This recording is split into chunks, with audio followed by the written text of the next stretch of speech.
And we are back. Hope you enjoyed those duct tapes. That was the that was the Berlin edition, where we had like I guess a duckling meetup in Berlin, which was pretty cool. Yeah. Unfortunately, I didn't get to go, but yeah, it was just before Home Story Cup. Unfortunately, they didn't line up. Otherwise, it would have been pretty cool to have like people meet up and go to Home Story Cup together. But Yep. Kuro says Singapore vlog coming soon. yeah. We also met up in Singapore as well. That one I did go to. But yeah. It's it was amazing. Nice. It was pretty cool to meet up with everyone in Singapore, meet up with like some of the Singapore StarCraft scene as well, get to know people. And yeah, it was our first time in Singapore, so it was cool to get that experience. For sure. But we have a ZVP on our hands. Not only a ZVP, an M versus N game, Mexico versus Mexico right here. Cham versus Paco Mike. I don't know who to pick here. Who do you guys pick? If you guys are out there in the Twitch world, let us know in the chat. Who are you rooting for? Civil War.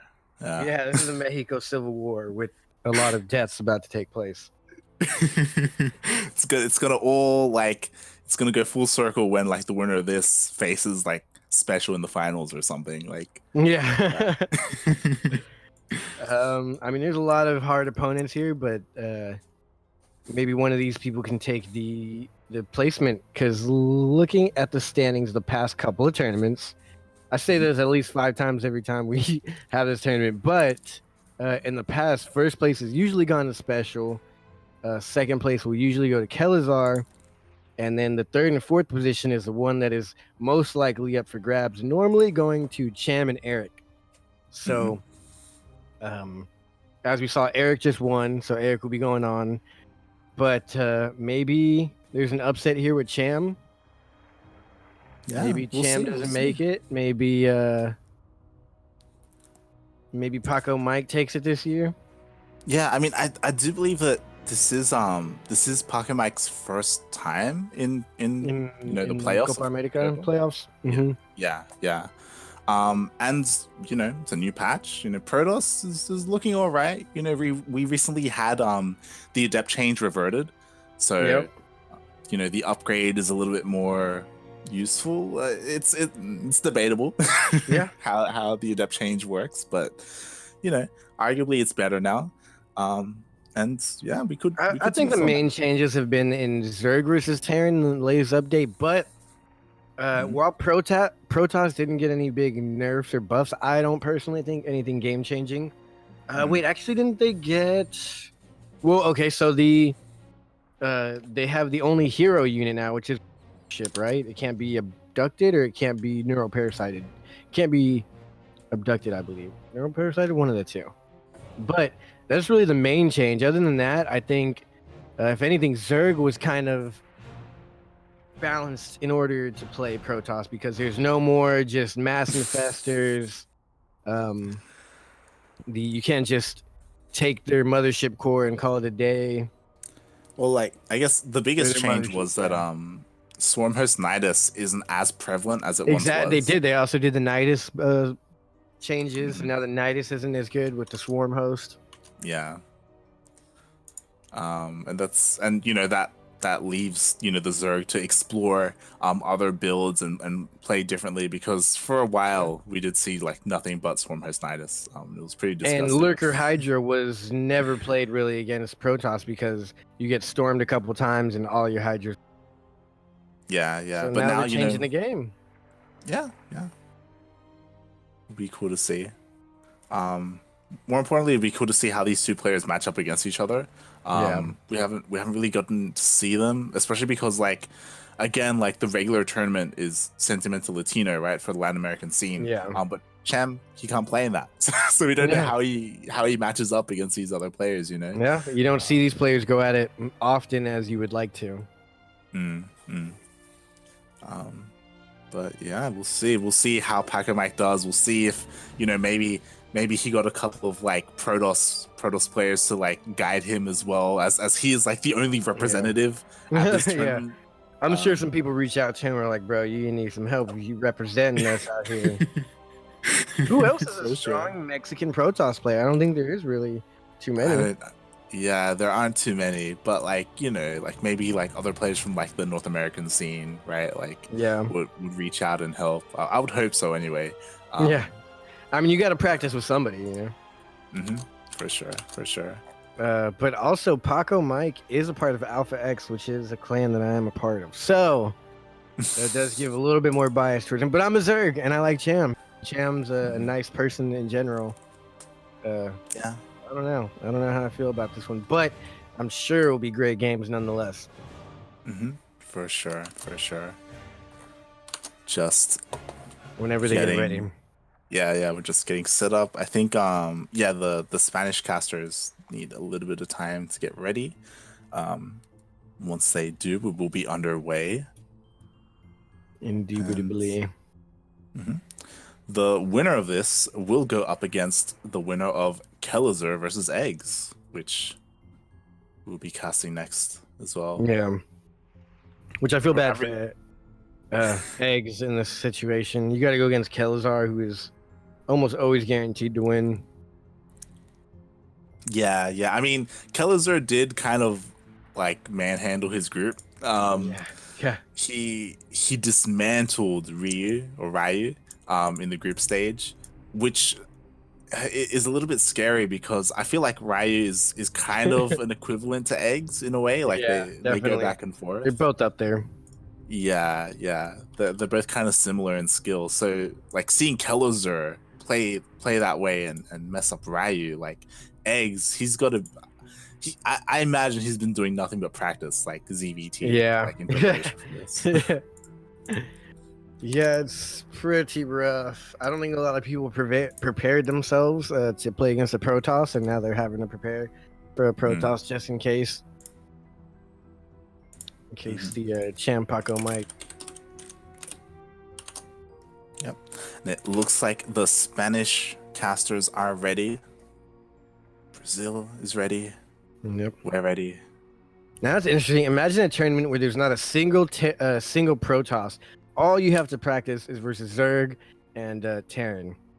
And now all of a sudden you got to practice entire builds against Protoss just for this one player in the tournament. Yeah. And then Cham always places in the top 4. So if Paco Mike takes him out of the top 4, it'll be the first time this year that Cham might not make it in the top 4. Okay, both players are ready. And here we go. We're getting into game number 1. Maybe even Cham comes back, and maybe it's Paco Mike and Cham in the top 4, and Eric doesn't get a placement, maybe? Who knows? Anything's possible with Protoss. Let's be real here. Yeah. Anything's possible. Protoss is like a up in the air type of thing right now.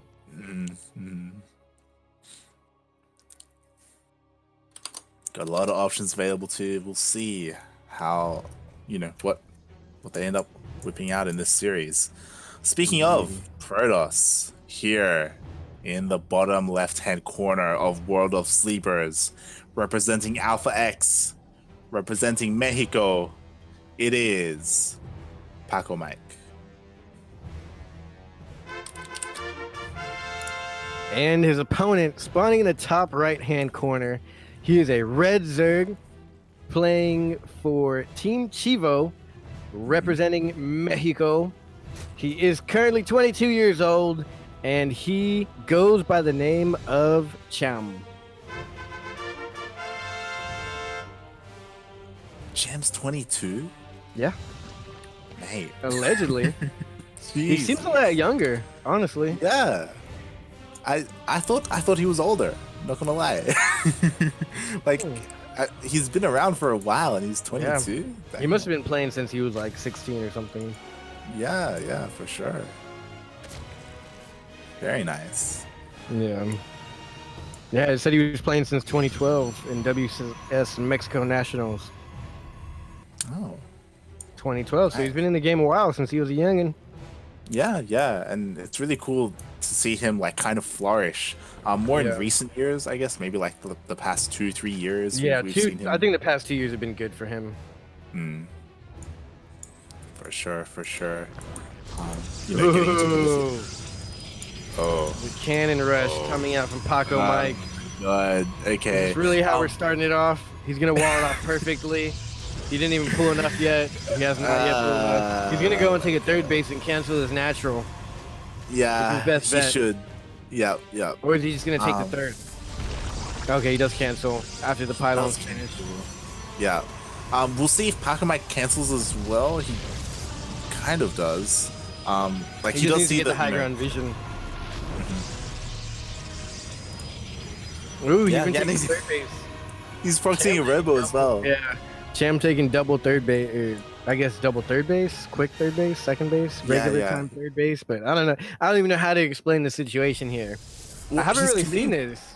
He's committing to a third, even though he's getting proxied. To be fair, Yeah. I don't think he's seen the proxy robo. I think he's only seen the Yeah. cannons, so Yeah, he doesn't exactly. quite know. If he saw the robo, he probably put down a roach one. Yeah, see, that's what he had to block. He needed to block that high ground vision. He should have gone for a queen instead of that other base. Or even a queen and then the third base, but this is where it gets tricky. He needs to put down some spine crawlers. Yeah, only now starting spine crawlers, which Oh, now he sees the robo with the lings. yep. So now he knows he needs to get some production out and deny this high. Yeah, he's putting down 3 spines just to let his opponent know he's not playing. He'll probably cancel one. Maybe. Yeah, I'm a little surprised that Paco Mike he hasn't made any cannons on the high ground. It's just that one pylon, which is a little bit Shield batteries. Maybe he wants it to be defended by a shield battery first. Yeah, I guess. No, I guess the spore crawlers are gonna finish for sure before any pylon could go up there. What's his strategy here? I guess he does have high ground vision, and he has 2 shield batteries going and up. wow, Even a third that shield immortal's battery. that immortal's gonna take everything on. Oh my god. And it's got the cannons for defense. That's actually a really nice play by Paco Mike. He's like, I don't even need cannons on the high ground. I'm just gonna get vision and get range within all these shield batteries, and he could take out everything. The queen, the 3 spine crawlers. Yeah, And yeah. I It's don't like think. The cannons? warp prism now. The immortal's my cannon. All right, that's all I need. I'm just gonna It's a push mobile through. cannon. It's a mobile. And now with the warp prism, the micro. Oh, this is dirty. Yeah, I was gonna say that. Bases, though. Like maybe if like the lings get a nice surround, it'll be okay. But because of the warp prism, like a surround isn't even gonna cut it. Like the He micro. just has to potential is- slowly bleed out all of these shield batteries and hope he has enough after the shield batteries are gone to take out everything. Oh god, he's making another shield 2 shield batteries on the high ground. If those go down, I think this is game over. Yeah, and now there's a second immortal as well. Yeah, so he's got to stop him. He knows. Yeah. Oh god, that shield battery is gonna finish, and that's gonna be tough because now they can just move up even further. So Cham does have like a plan. He is getting a Nidus right now to counterattack. So he just needs to hold on and he can do some damage across the map with the Nidus. But I don't know if he's going to be able to do it. Like if he's going to be able to spare Lings going across the map. Like I think he should even drone up a little bit. I mean, nah, he's got 6 drones lead, but yeah, he probably should have droned up. I don't know what he can do here to win this. This is honestly a very interesting position. yeah, the Nidus does go down across the map. But again, like he One needs immortal Lings getting low. But now they get healed up by the shield battery. And what's going on the other side of the map? Lings, he's getting another Nidus down in case that Nidus goes down, just to make sure the Nidus is not destroyed. I don't know who's going to be able to win this here. Those immortals are going to do work, and they're just going to keep healing up. Yeah, He can't do more damage than they can heal because there's honestly like 4 on the low ground as well. yeah, that's the problem, right? There's no answer for the immortals. Yeah. Yeah, He's there are gonna Lings- stop the warp prism coming upgrade. Or I mean the gate, warp gate upgrade. Oh, does need to be careful. But like the problem is that even if like the problem is recall. Oh, the main That's base is problem. gonna go down. Yeah, that's game. The main base is gonna go down, and that's game. Yeah, like even if there's a lot of Lings across the map, like He's gonna put all his drones in the Nidus and try and go take over the other side of the map, or Nidus to one of his that's- other 3 bases. that's smart. Like he's just leaving, essentially. Does he have enough energy for a recall? Like, this is actually getting kind of scary for Paco. Did he put all of his workers in his other base? Cham, that is. I think he moved all of them. Yeah, he nidused them right there to his third base. That's pretty smart. Yeah. But I don't think he has a spawning pool or anything, does he? No, he does not. So that means he can't make any more lings. Actually, yeah. Can't make anything. So that means his army just moves and takes him out. Yeah. That means he doesn't even have to go home. Like, this is all Cham has. Everything that's right here. Oh my god, there's so many immortals. There's 5 immortals. And the War Prism GG. So Paco Mike took game 1 off of Cham. We might have our upset. That was pretty interesting. That was disgusting. Yeah, that was pretty nasty. I'm not gonna lie. That had to have been map specific, practiced heavily by Paco Mike. Yeah. I think Cham was a little bit overconfident. Like, he saw the cannon rush. He's like, you know what? I'm just gonna double expand anyway. I'm just gonna get a second and third base. And yeah, he didn't go roaches. He committed to just pure ling. And yeah, it didn't work out. Like, ideally, you want to get roaches, you want to get ravagers, you want to get more queens to try and deny the War Prism. Yeah, there's a lot he should have done there. I don't think that third base was right. Maybe it was. I don't know. I don't know what he should have done there, but that was definitely well played by Paco Mike. I haven't seen him push like that in a while. He's got more shield batteries than cannons, and there's really no answer. Yeah. Yeah, I think if he would have gone Ravagers, he would have been great. But he went for the third base instead of Ravagers. I guess that's what that was. Yeah. Well, I mean, yeah, like, getting that third base, that means, like, you can't, you don't get as many queens as well, which you would also need, or you don't get the Roach Warren, right? But yeah. Paco Mike just dictating the pace of that game, and yeah, just being in full control, really.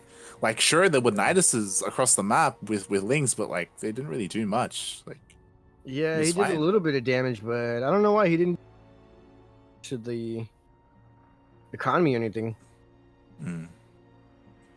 Yeah, it was weird. I thought when he Nidus across the map, I thought he was gonna go like all in, like send all his queens across the map, send his drones lings, as well. yeah, force a recall.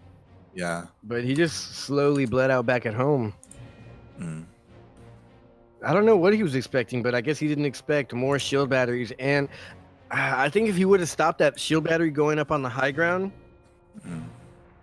something like that, I don't know. I think he needed to get a queen out earlier, which could have denied the pylon going down on the high ground because it could shoot from a distance, which would deny the high ground vision, which would deny the other shield battery, which would deny the immortal push, which would have put him in a great position.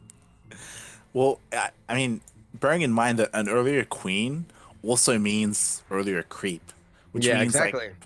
Like so potentially he could have creeped like that high ground position, so his spine crawlers could be more forward to deny building placements. And he might have not even been able to put down any. He would have not been able to build any of the shield batteries on the high ground. Because in that game, honestly, shield batteries helped him. He could just sit on the corner of the high ground and he took out like 4 spine crawlers, a queen, lings, like everything that was thrown was just getting healed by the 3 shield batteries. Yeah. And then he's like, wait, these shield batteries are great. Let me build 2 more on the high ground. And he just needed 1 of them.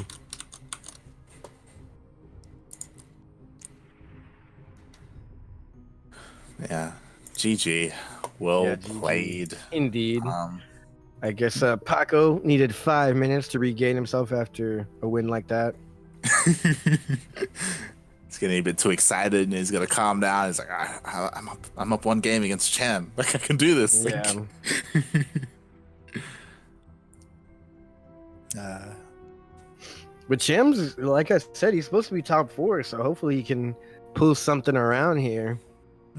Well, like, this is one of those things where Cham, he's like obviously the favorite player. He would probably win in a macro game, and this is something that I feel like Ryu should have done against Special, right? Like, remember we were talking about it, how exactly Ryu kept trying to take it to like the late game and stuff in macro, and it's like, mate, just do the equivalent of cannon rushing. So you got to do like be really aggressive, because you're up against one of the most favored players in the region, one of the best players in the region. Like you got to come up with something like special. Yeah, you can't just if you could just play in regular, then you would be same MMR as them, or same tournaments. But obviously, this player is next level, and you got to pull something off, something that'll catch him off guard. Yeah, yeah, and it worked, right? Yeah. Wish Ryu would have done something like that. For sure. But we will see if Pachamike has more in store, like Proxy Stargate, Proxy Gateway, Proxy Zealots. Yeah. Maybe just like a strong like 2-base all-in. One of the Spanish casters said they need the replay. And he said I need to study it. Yeah, that was honestly a dirty Protoss. I'm glad we have a Protoss in the tournament because that is exactly what I love to see from Protoss. Even though it's against my favorite Mexican Zerg, that was dirty. That was a dirty play. Yeah. Like I was surprised. I was like, why isn't he getting any cannons in the high ground? Like I don't get it. It's like, mate, it's all about. He's shield. like, no, I'm saving it. I'm saving it for the shield batteries. I'm getting immortals. It was very interesting. Yeah, I like that game. Protoss does not ever disappoint. I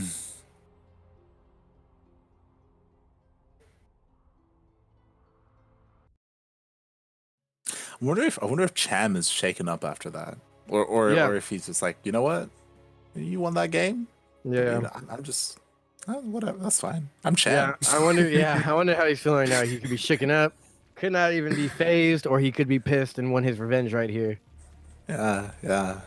Speaking of, here in the top left-hand corner of Ephemeron LE, we have the Mexican Zerg player, probably the best Zerg player in the region in Latin America, representing Chivo. It is Cham. Yes, the best Zerg out there for Mexico, and his opponent spawning in the bottom right-hand corner with the only Protoss pieces in the tournament. He's red. He is playing for Alpha X clan. He's representing Mexico as well.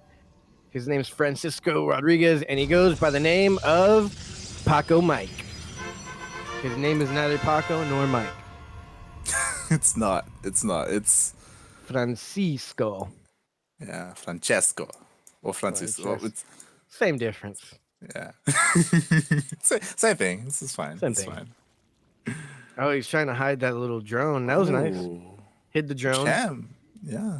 So Pachamike's like, oh, it's a 12 pool. I got to go in there. And he checks it out. It is a 12 pool, but it also has a gas and the follow-up hatchery.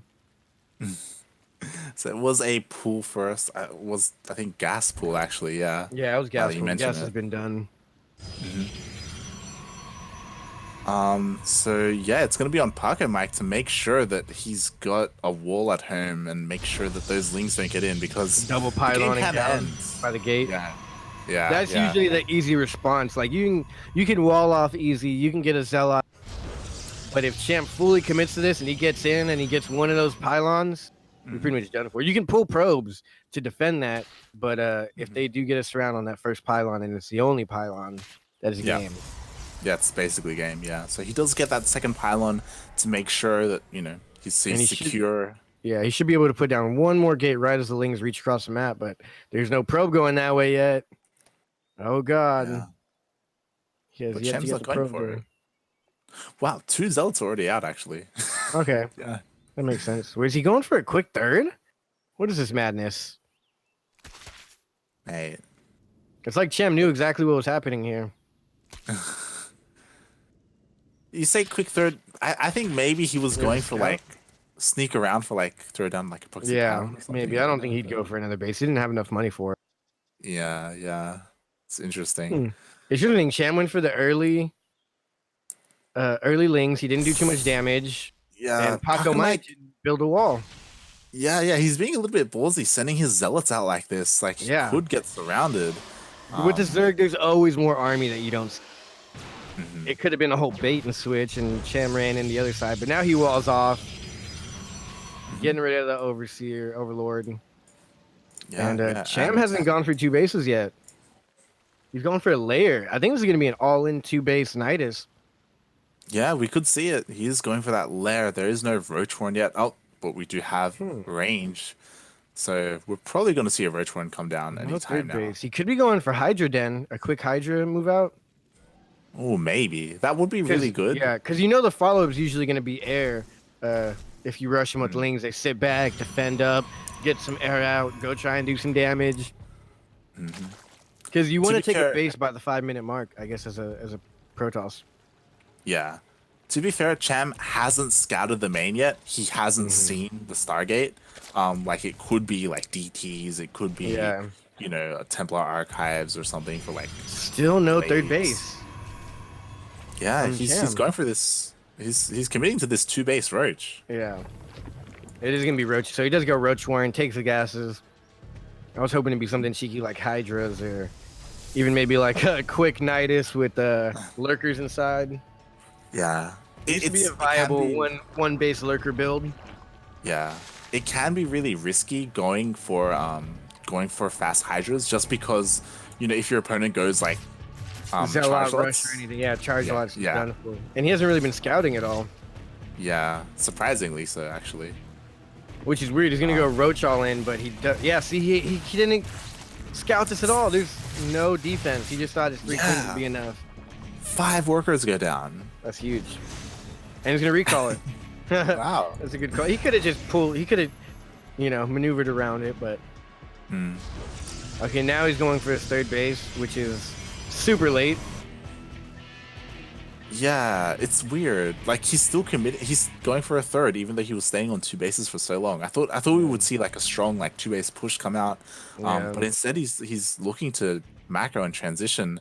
I think as soon as the third is finished, maybe that he sees air it's changing, but I think when the third's finished, he'll have larva production, and he can just send out mass roaches across the map. Yeah, and I think right now he's gonna need to get mass ravagers, gateways, and there's not a lot of ground army. If he just goes for a bunch of ravagers and try to corrosive things down, he might be able to pull something off. Ling speed still hasn't came up yet. Yeah. Pocket Mike, he does scout the third. He does see the timing of it. And yeah, he's trying to get a couple of overloads with this Void Ray. You got one. Champ's technically supply block, instantly gets on supply block. Third base now coming in for Paco Mike, and you usually don't want to be matching bases when you're Zerg playing a Protoss. Yeah. You'll see the upgrades coming, and you'll see the bases, or the gateways, I'm sorry.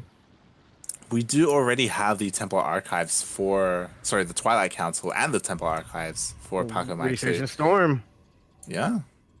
Which I don't know if that's the right call. Like that does well against. Yeah, I don't know if that's the right call against Roaches. He may just be getting ready for the follow-up if he assumes that Hydras are coming out, but so far it's just pure Roach. Yeah, I don't know what the Storm's for, but he's getting to sell out legs. He's getting High Templar. I'm interested to see what. That's good though. He does get the robotics facility, and he's getting an Immortal out. Yeah. I feel like Paco Mike was just kind of like trying to blind counter. He was just assuming what Cham was doing. Which is exactly what I assumed. I was like, he's going for Hydra. So I don't know what Cham's deal is here. Is he going for an attack at some point? He's kind of missed the window of like, you know, the 2-base attack. Well, I feel like he has a window right now. Like, there are a bunch of High Templar out, and even if they get Storm isn't ideal against Roaches. Yeah. The Robo is late, so he's currently working on his first Immortal. He's only going to have 1 Immortal for this push. Yeah, this would definitely be... He's going to have 2 now, but this should be his only window right here, because the gate's barely finished. He hasn't had a lot of rounds of warp-ins. Yeah, this push is terrifying. Like, the Void Rays are across the map. Is that there's something else in his Cham's natural. That was almost died. Yeah, it was just the Oracle, and now here comes the Roaches, and all he has is a couple Storms. Yeah, what's Storm gonna do against Roaches? It's just gonna take some damage, but yeah, I didn't do enough there. These Archons finishing might be able to do the job, but with all these Roaches, I think Cham's gonna take it. Yeah, even brought the Queens in the Dropper Lord. That was next level. I've been doing that a lot lately. I love that move. But it's kind of too late. Like the Void Rays come back. There are 2 Immortals, which is nice. 4 Queens take out that air easy. Yeah. Oh, even getting with the Corrosive Vials hitting the Void Rays down. Ooh, even nice brought in the Overlord to drop creep to make his units move faster. Yeah. 2 Overlords bringing creep in, making his Queens move faster. Void Rays. Files Void Rays. Like his only saving grace here, keeping him in a couple more seconds, is those I forgot what those called, the Stasis Wards. It's stopping a little bit of his army. But now that the reinforcements are here, he can just push. He should be able to just push up and take this. So yeah, Cham coming out with an aggressive timing attack here. Well, yeah, like the problem was again, like we were talking about how Paco Mike was kind of assuming tech. Like he went Storm without scouting Hydras. Yeah, that's It wasn't exactly like the tech of choice, really, especially against Roaches. Like you want fast Immortals, you want that strong unit to go up against them, and especially you see like an early layer in Roach upgrade. I mean, he could only assume it was a Roach upgrade, but you know, like he saw that. Like he saw all of that. Yeah. His scouting was on point. His response was a little off. Yeah. And now Cham just has to micro this well enough to finish his opponent off. Same time, Zealot run by going at the 3rd and the natural of Cham. He should be able to hold it off with the reinforcements, so. Well, with all of these Immortals, like, Paco Mike should be able to push this away, and getting worker kills across the map, like, that's keeping him in the game. Yeah, he got 6, so that does put him even almost just about in worker count. Oh, doesn't he be careful though? He's got a warp his micro right here. Yeah. Losing more workers as well. Well, he needs another base. He's long distance mining anyways.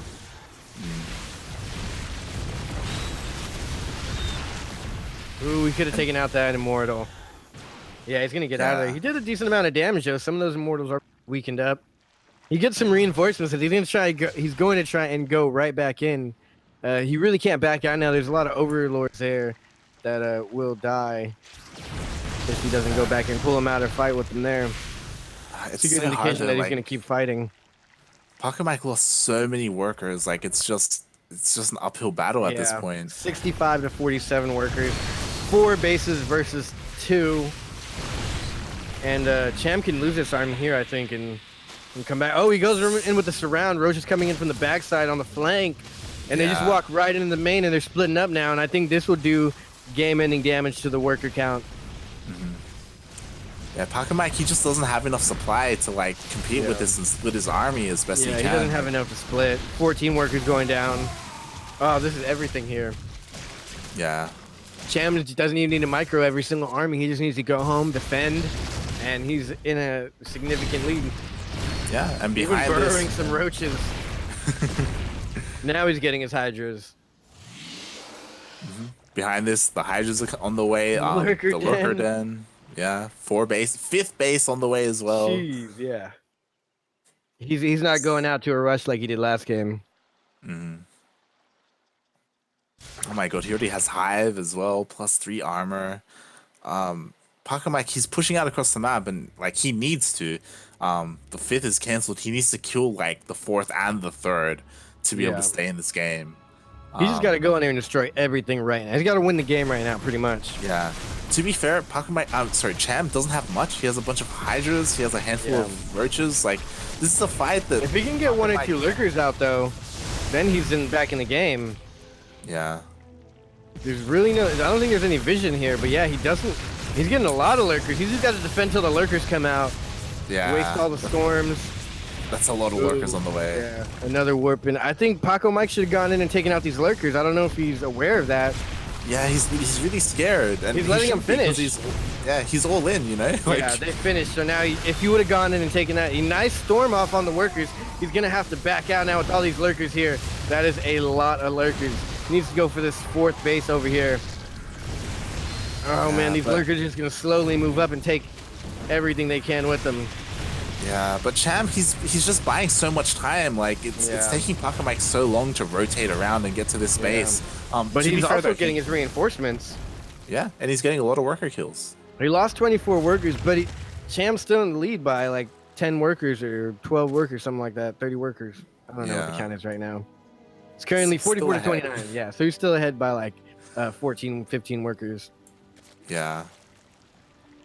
Unfortunately, Mike didn't kill any of the bases, but you know he did get a lot of worker kills. I don't know if he's gonna get much done though, especially with all of these lurkers. Yeah, and Hydra Roach reinforcements at the home field advantage,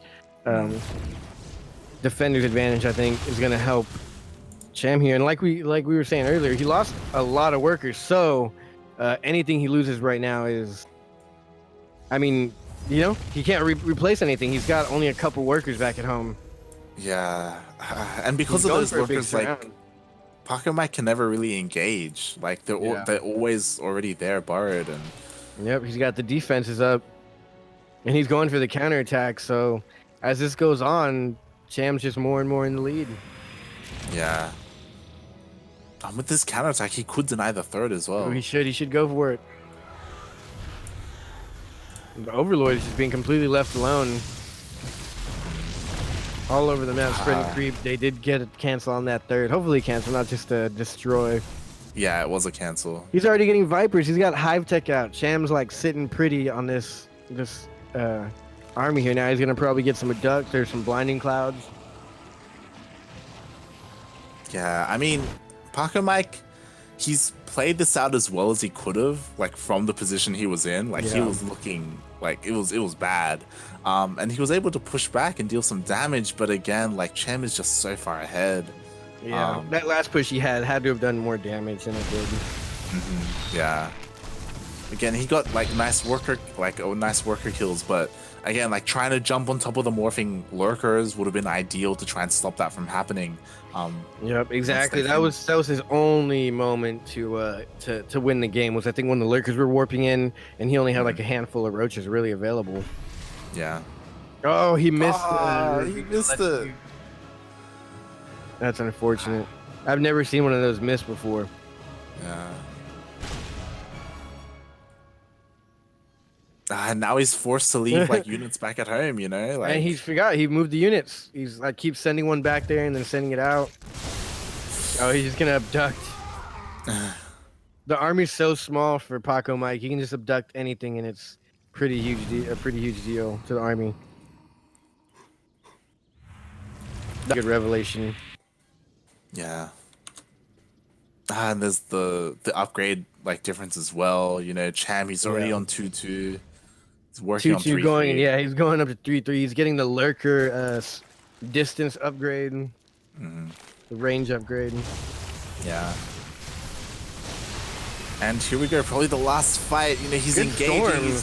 Yeah, pretty good storms to be honest. Wow, this is probably the worst engagement that Cham could have taken. Yeah, there wasn't enough to protect the lurkers. Yeah, and he just let himself get stormed disgustingly.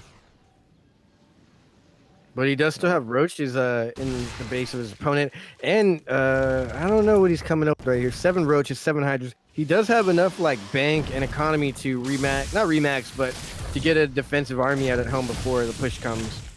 Yeah, he does finish off that main base with workers, and here comes the final push. I would assume lurkers are already sieged up. Like Hydra, maybe Viper. Maybe if Paco Mike had some like High Templar, or he does have 2. I feel like he needs more storms to be able to compete with the lurkers. And vision. He doesn't really have vision at all, I don't think. Yeah, he does have He has one observer with his army, but oh yeah, he does have 1 observer there. Yeah. I'd like to see a little bit more warp prism micro, but the hydras kind of cancel all that out. I've never seen that roaches versus the High Templar. Yeah. Yeah, Cham just can't seem to close out this game. He's definitely got the lead. Double workers right now, just about 20 more at least. Double. He's got +3 weapons and armor. I mean, now he has the buffer that he needs. He has all of these roaches to protect the lurkers. Yeah. And it's and gonna the be lurker hard range upgrade. Yeah. And +3 armor.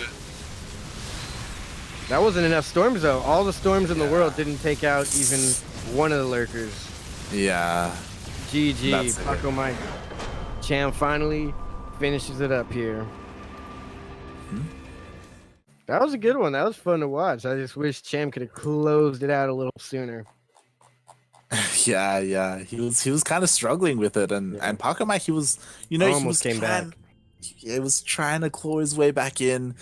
He was doing as best he could, but it was just such a rough opening. Yeah, it was rough. And yeah, he just didn't go for the right counter on the original scout. He saw those roaches, and he's like, you know what? I'm gonna counter hydras. Yeah, like that was the weird part. Like that was a decision that was made. Like Paco Mike made that decision. He's like, I see what you're doing. I'm gonna go fast High Templar with Storm. It's like, what? Yeah. Exactly. Really? Okay. And yeah, it didn't work out. Like his Robo was late. He didn't have the Immortals he needed, and like a strong Roach push just came out, and there was nothing really to stop it. He held on as long as he could, but he could only do so much. Yeah, exactly. So Kuro said that Half-Breed had some issues, so his lower bracket match will be played tomorrow off stream. Oh, okay. And he is supposed to play Ryu? Yes, Ryu. And they were going to play today? Yep, that were after we finish the upper bracket, we're moving on to the lower. So that's one less game for today to cast. Means one more for tomorrow. Yeah. Well, I don't think we're going to cast it. They said tomorrow off stream. Oh, yeah. True. Well, you guys will hear the results of that, but you won't be able to see it. But neither will we, so don't feel bad. None of us will see it. Yeah. Okay, all the players are ready. We are tied up 1-1 in this best of 5 series. Juan. Yep. 1-1. I think hopefully Cham can take it here. Maybe another upset from Paco Mike. I don't know, man. I do not know. I'm enjoying it, though. I can say that for sure. I mean, I'm cheering for Paco Mike, like kind of the underdog.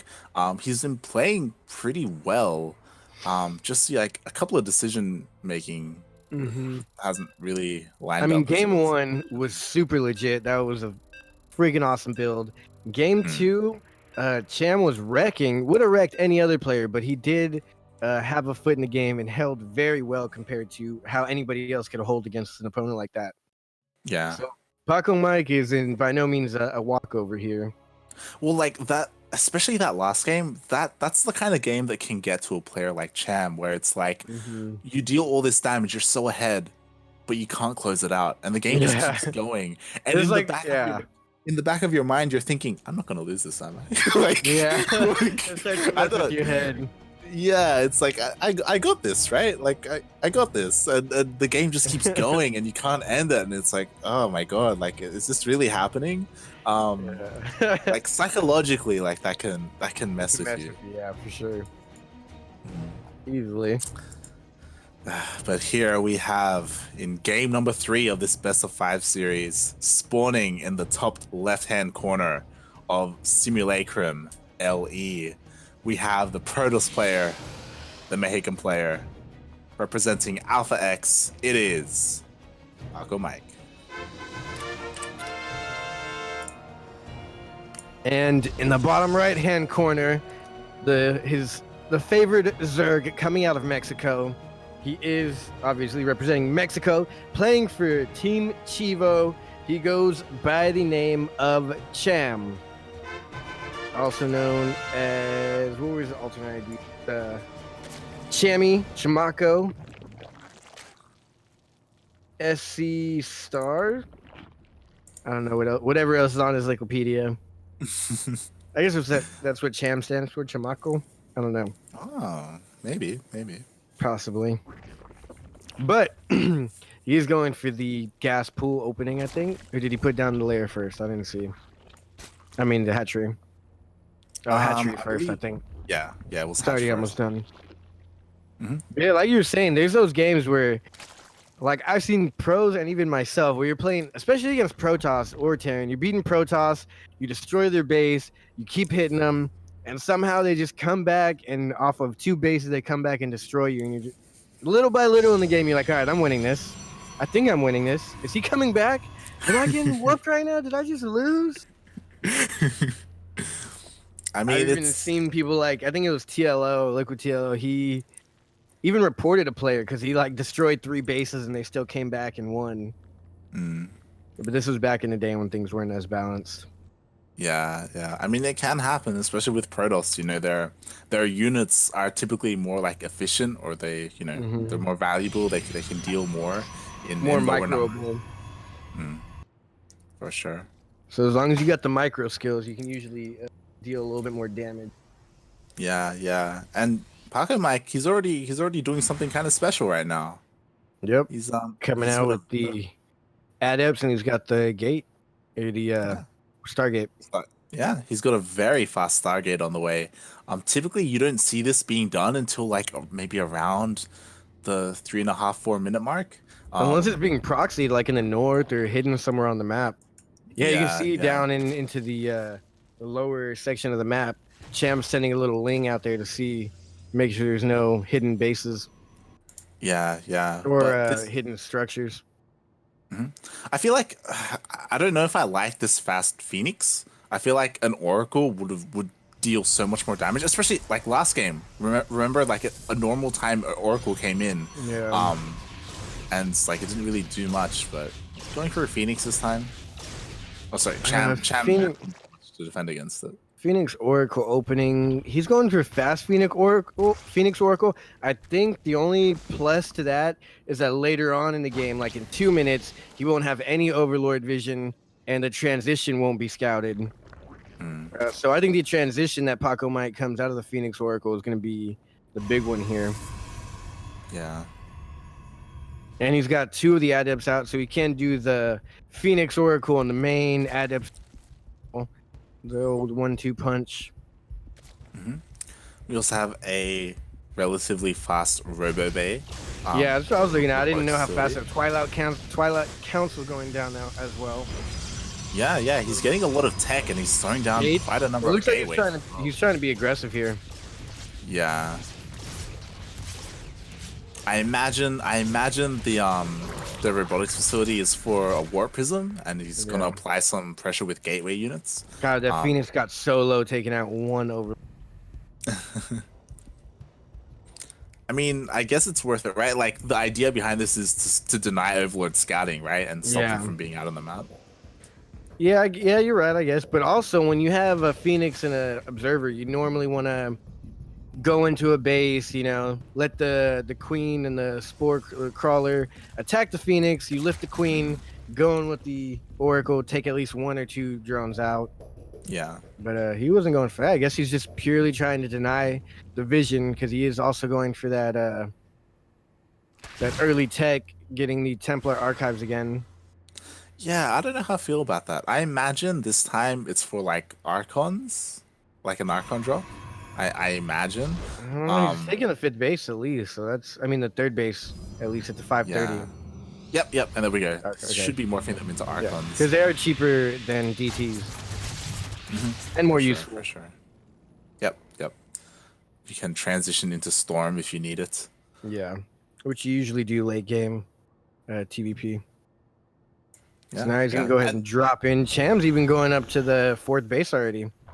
Yeah, I mean, these Archons could potentially deal a lot of damage. There are like a handful of Queens and Lings, but there are no Roaches. So I like that. He saved the Phoenix until right now, so now he can lift up 1 Queen and get it out of the fight against these Archons. Yeah. This does go down though. If he would have kept it a little bit more healed up during the early engagement, he could have used it longer here. But I like the idea there. Yeah. He's getting a storm though. Maybe he's gonna do like a storm drop into the mineral line play. I don't know how I feel about this. Like he's going for Storm again. He is working on Immortals, which is nice. But I think Immortal Storm is good because it gets rid of Storm is really good against Banelings. So Roach Baneling, that might be his strategies to get rid of the Banelings. And if they go Hydras, obviously Hydras melt as well to all that. Yeah, Paco Mike, he does spot all of these roaches, so he should know, like, okay, like, he's going very roach heavy. I need to commit to more Immortals. Yeah. as well as Zealots. So that's, that's good that he has that knowledge now.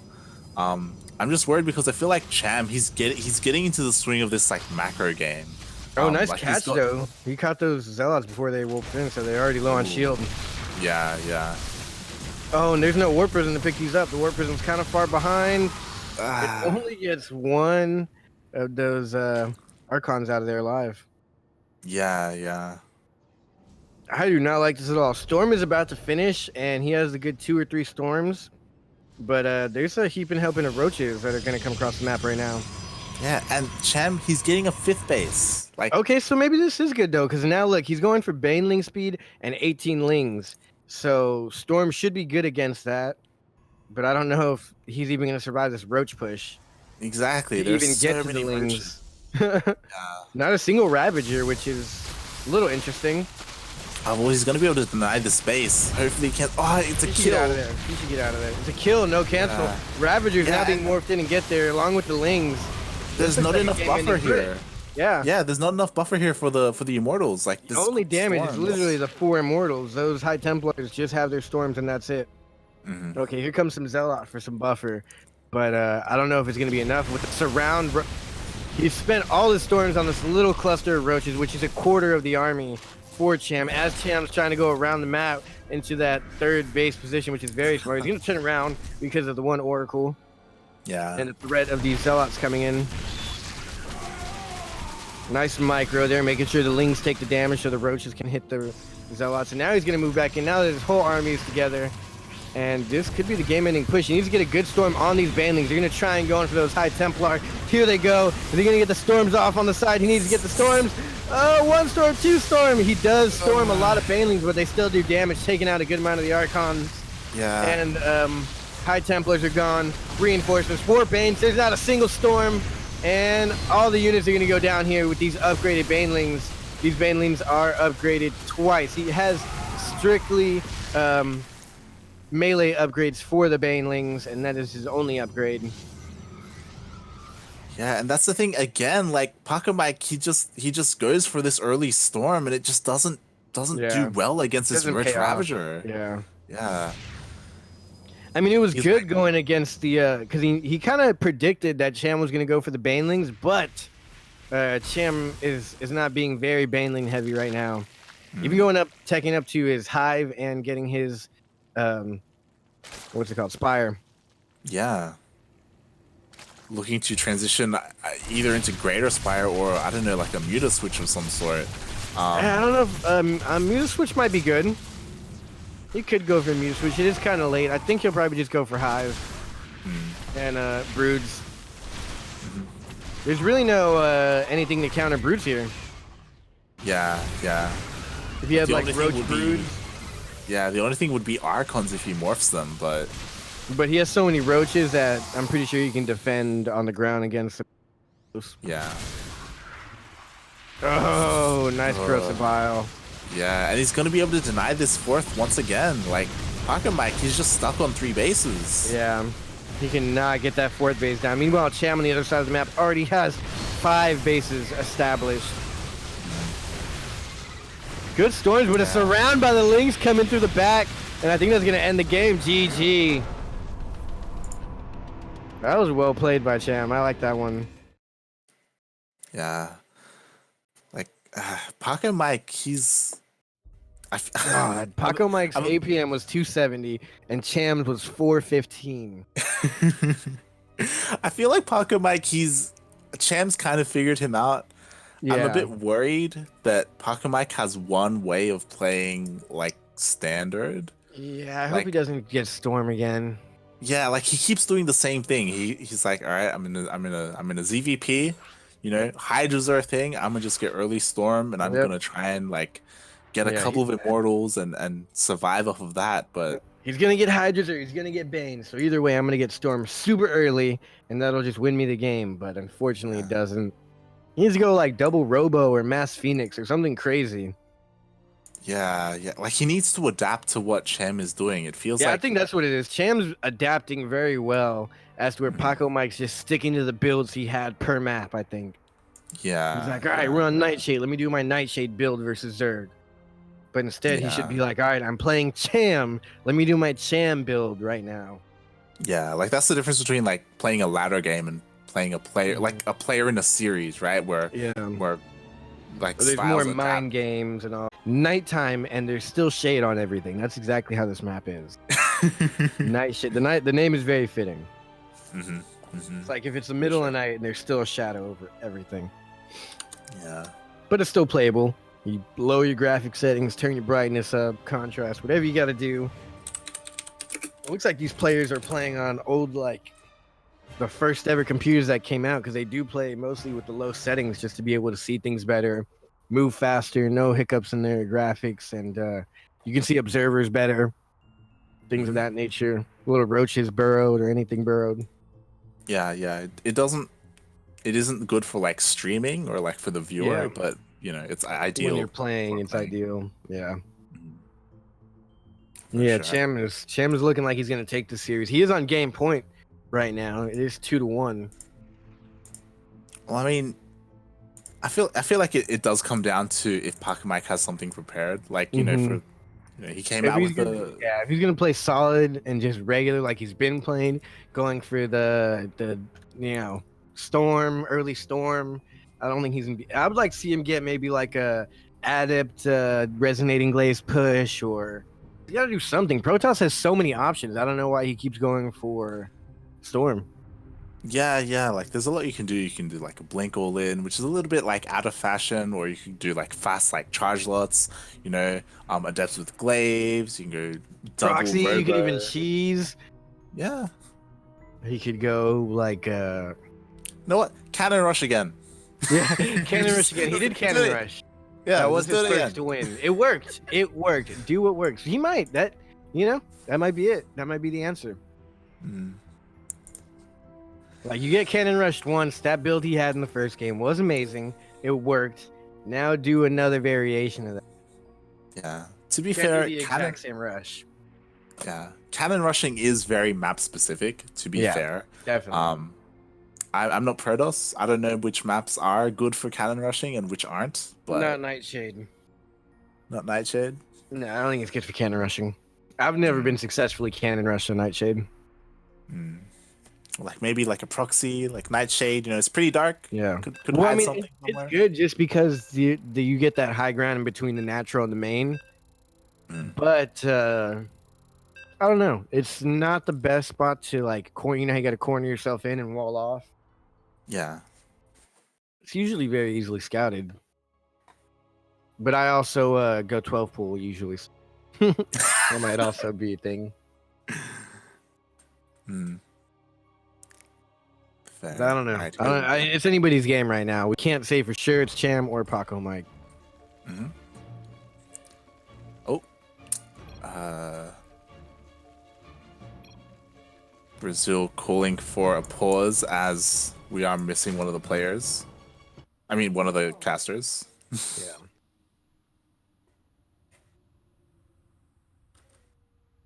Okay, I think we're remaking. Okay. So we will make the game and get back into it. We psyched you guys out. We got you all excited, and then just psych. Yeah, unfortunately, one of the Brazilian casters was left out of the lobby. Yeah.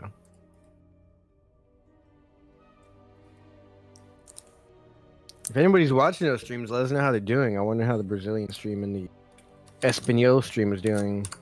Yeah, again, I'm really curious to see like how their setup works. Yeah.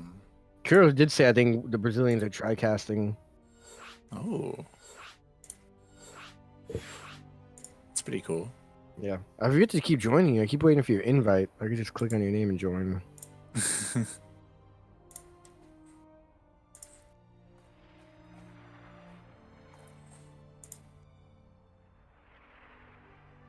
Get everybody here.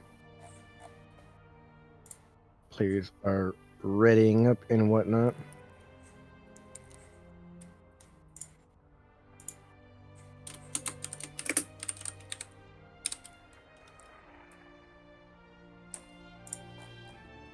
Take a random moment to hope everyone had good holidays if you do celebrate, or if you just get days off work. Yeah, for sure. Hope everyone is enjoying the holidays, whether you celebrate Christmas or not. Yeah, Or hope you're Hanukkah, or enjoying. Kwanzaa, or New Year's, or if you Yeah. celebrate that everyone's off work. Hmm. That's what I celebrate. I don't care about the holidays too much, but everyone's off work and you get to party and have an excuse to drink if you're of age. Hmm.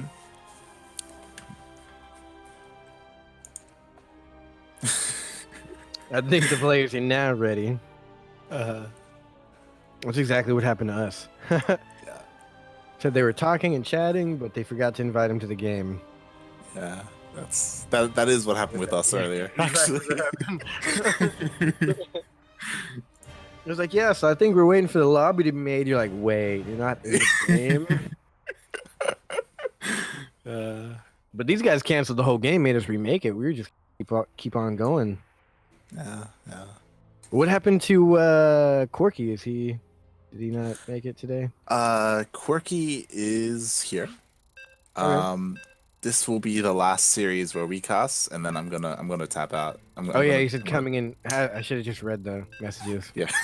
Coming in next. I'm, Yeah, go- something came up. So yeah. I'm gonna tag out. Quirky's gonna tag in. Yeah. Thanks for Yeah. casting on me so far today. Yeah. So good, so good. We got all the good games in. Now Quirky has to come in for the losers bracket. Well, Quirky, he'll be able to cast Kellizer. Oh That's yeah, that's right. Killer's the big one. yeah. Nice. Yeah, he does still get some of the good games in.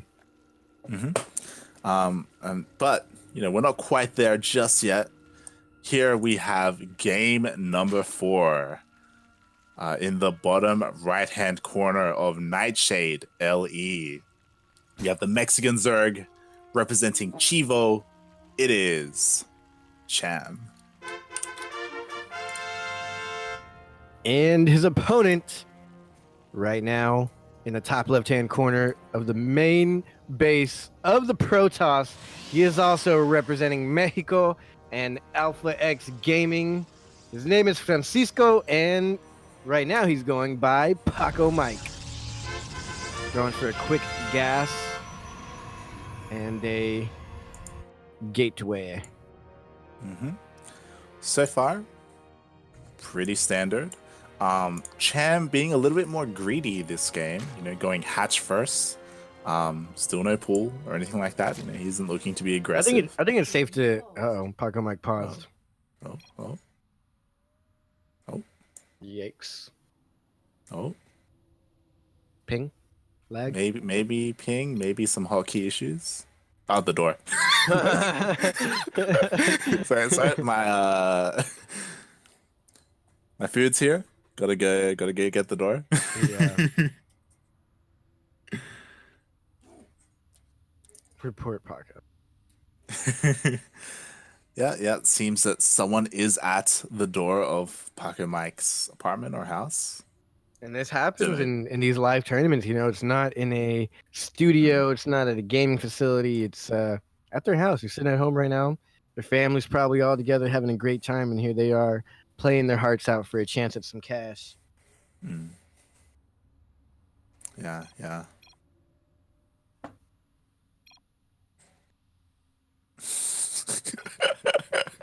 There's a shot going out there. He said to the caster, he said, "I'm sorry, Vortex. I know people." Yeah, it's like, I socialize. Yeah, he's like, sorry that I know people and interact with humans, Vortex. Did we already do intros? Yeah, we introduced Cham. Okay, cool. Yeah. And Paco Mike. Everyone's introduced here. We were talking about how Cham was being a little bit greedy, or going. Oh hatch yeah, first, that's right. hatch Because I gas. think he knows. It's game. It's the final match, and he's up. What is it? 2-1, 3-1, something like that. 2-1. 2-1. So, with the 2-1 lead, you kind of can assume Paco Mike isn't gonna do anything cheeky here, and giving Cham the opportunity to be greedy. Yeah. Vortex. They're gonna shooting ban. back.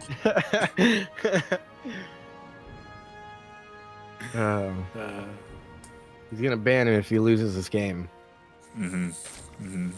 some banter going on. Funnily enough, not between the two players, but between one of the players and an admin. Yeah, it was hilarious. So standard greedy build here. Yeah, Cham going for a third as well. So, you know, double queen, third, ling speed. Yeah, this is actually a little greedy. A quick third. Important to note. Okay, we have a big deviation coming out of Paco Mike. No Stargate, Robo Bay. Yeah. Robo Facility. Instead. So and a Stalker. So we could see like a Stalker push coming out. You know, he's getting the Robo for like a fast warp prism. Could be like Sentry to just keep everything out with the wall.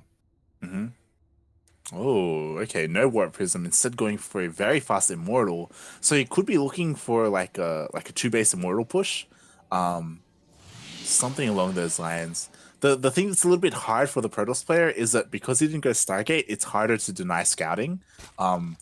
He has to rely on stalkers to stop the Overlord from getting in and seeing what's happening. Being in the perfect position at the perfect time, which right now it's not, and the Overlord is going for an interesting angle to get in and see what's going on. I feel like Cham should even get Overlord speed, but I think he's confident enough to not need the Overlord speed. Yeah. Luckily, the Hallucinated Phoenix is going to go across and get Paco Mike the scout. You should see the Observer come in now and then send his Stalker over there. Yeah, so Paco Mike will see the third. We'll hopefully see. Oh no, he stops. Never mind. Just so I'm glad Paco Mike is making his different strategy here. Yep, and he should be able to kill the Overlord in time. He will be able to see the gateways. He saw enough. Yeah, I mean he saw the gateways going down, so he knows that there's going to be some pressure. He didn't see the Robo, so he doesn't know about the Immortals. What is in there? 2 Immortals? 1 Immortal and Sentry. Okay, so this is going to be like an Immortal. Oh, Sentry push. So he's going to go into the main and try and wall out anything from coming in and then probably warp in Zealots or Stalkers. Yeah, and Champ doesn't know, so he's getting spores right now in his bases because he isn't sure if it's Stargate or not. Here's the big push here. Yeah, and he's not ready for this. He's going to abandon in third. Yeah, he has to. It's a smart play. He's like, you know what, I'm not even going to try and fight it. Yeah. He needs to just leave it. Maybe go in and try and get a Sentry while it's taking out the main base, but he is warping into Stalker. Stalkers are pretty scary here. He might even get... He is supply blocked right now. He's going to have to come up with 3 more Overlords now. That is tough. Yeah, heavily supply blocked, actually. All right, it looks like he has a decent amount to hold here, but the wall-offs are going to be major. Yeah, does need to be careful. Force field saving him there. The force field saved him, at the same time did not ruin Cham's chances. It gave him time to reinforce a little bit. He's deep on creep, so reinforcing on creep also isn't something you want to do. Cham did now get unsupply blocked, or he's still a little supply blocked right now. He's going for a quick hive or infestation pit. Maybe he's going for the not so trusty anymore. What is it? Swarmhost? Nidus Swarm Host, yeah. Yeah, it could be. It's pretty interesting that Paco Mike, he kills a third and he backs off. He's like, you know what? That's enough. I'm done. I don't know if he may go for a third. Yeah, I don't know if maybe he could have tried dealing more damage. I don't think so. It would have been an overextension, I think. Oh, that's an interesting push. He just drops in his sentries there, tries to wall off and get the immortal. I don't know what his strategy was there. He didn't really do too much damage. I think he might have lost some health on those units though. But he's gonna go ahead and take the third. Swarm hosts are now coming up 6 at once. Oof, into the Nidus. I think he might have to use these defensively here. I mean, maybe. Like, there are only 2 Immortals, which isn't too much. Oh, he's wasting his energy here as well with those force fields. That really didn't get him much at all. Yeah. And he really needs those force fields, to be fair, to be able to engage and fight. He should know that this is coming up because he saw the infestation pit coming. He did. Yeah, you're right. He did see the infestation pit in the natural, so he should have an idea, but he doesn't have anything. Now. Yeah. The screech of tears. He's even going for a second Nidus Worm. Yeah, Mike should be able to rotate down and hit the third of Cham and maybe deny it. Looks like Cham's going to be able to defend it. Also gets to cancel on the third for Mike. Cham's getting there just in time to defend it, but he does have enough, I believe. There's a decent amount of lings. Yeah, once again, let him take third base again since he took his opponent's third base. Ooh, focusing down the infestation pit. Interesting. He's not gonna get it. He's got too many heals. What are they called? I don't know. He's got mana for it. Transfuse. There you go. He's got the transfuses ready to go. Yeah. Okay, interesting. Going for Storm. I don't know if Storm is what you need against God, again. Again, Paco Mike. I mean, you can Storm Locust, I guess. If you don't lose all your Templar right now. Oh, he's gonna lose his Templar. Oh no. Those 4 or 5 energy. Yeah. Ah, that's rough. Oh my god. He's even gonna lose. Oh my god. Oh, that is so low. It has 30 hit points. The next worm and it's all over. Mike does kill that third with his lings. He should just go with those lings. Take that third. There you go. He's going back. He got it. He got it. He should go back and try and. Yeah, I'm pretty sure Champ's gonna be able to take this here. He cancels that base easy. Yeah, he should at least get the base. On the other side of the map, Mike did deny the third, but again, like that's all he's been able to do. And he's gonna run into the main. Oh no, he's not. Well, there's no wall, right? Oh, there's no. The wall's open. Yeah, now with that warp in. Ooh. Yeah. Nice wall out. I get a bunch of lings, but it's not really detrimental damage here. Yeah. Third base is established up in the north side. He took the north expansion instead. Yeah, I don't know if Mike scouted that. I don't know if he knows that base got taken. But he needs to do something about it. He can't stop. It's just so much. He's got the swarm host to deal with, roach and ling run bys. At the same time, he still has to macro and try and get some use out of the storm that he just purchased, which is not going to be useful at all because there's a bunch of roaches coming. And to be fair, like he did just lose like 5 high Templar to the swarm host. He's gonna have to like wall out the roaches, storm the infestor, or the swarm host. Yeah. I don't know what else he can do here. That's a lot of roach. He should be able to win just these roaches right here. There's no energy for storm. Yeah. If he attacks right now, he wins. But to guarantee it, he's gonna get a swarm host wave out. And this should be game here. He's got to send the swarm host in towards the west end, and then attack from the right. Go from the left. 1-2 punch. Terrible storm. Decent storm. A good storm, but not enough. Yeah, it clears up all the locusts, but now it's just the roach Ravager, and there's just so much roach Ravager. There's not enough to protect the immortals. Cham takes it. That was a good one. I like the way Cham played that one. 3-1. GG. 3-1. Paco Mike had the sickest first game ever from a pro top. But yeah, unfortunately, we were not. I mean, we could possibly still see a Mexican Protoss going forward later on, but as of now, he didn't have the stuff to get through. Yeah, he had an amazing first game. The following, like this most recent one was pretty good, but the previous ones, like going for that fast storm, kind of blind against roaches, like every single time, it just didn't really work out for him. I liked his push this game with his Immortal Sentry. I feel like he probably should have tried to do more, especially since he had like sentries with energy. So like you can do a lot with force fields and try and push in. And I thought he was gonna go into the main and like block out from coming back into the main. I like that one a lot. From I mean, there's a lot that you could do. There's a lot of options he had, and he needed to be cheeky and creative, and he just went for like a regular old push, and it didn't suit him too well, unfortunately. For sure. But yeah, we will be going on a short 5-minute break. Up next will be Kelazur versus Eggs. So stay tuned for that.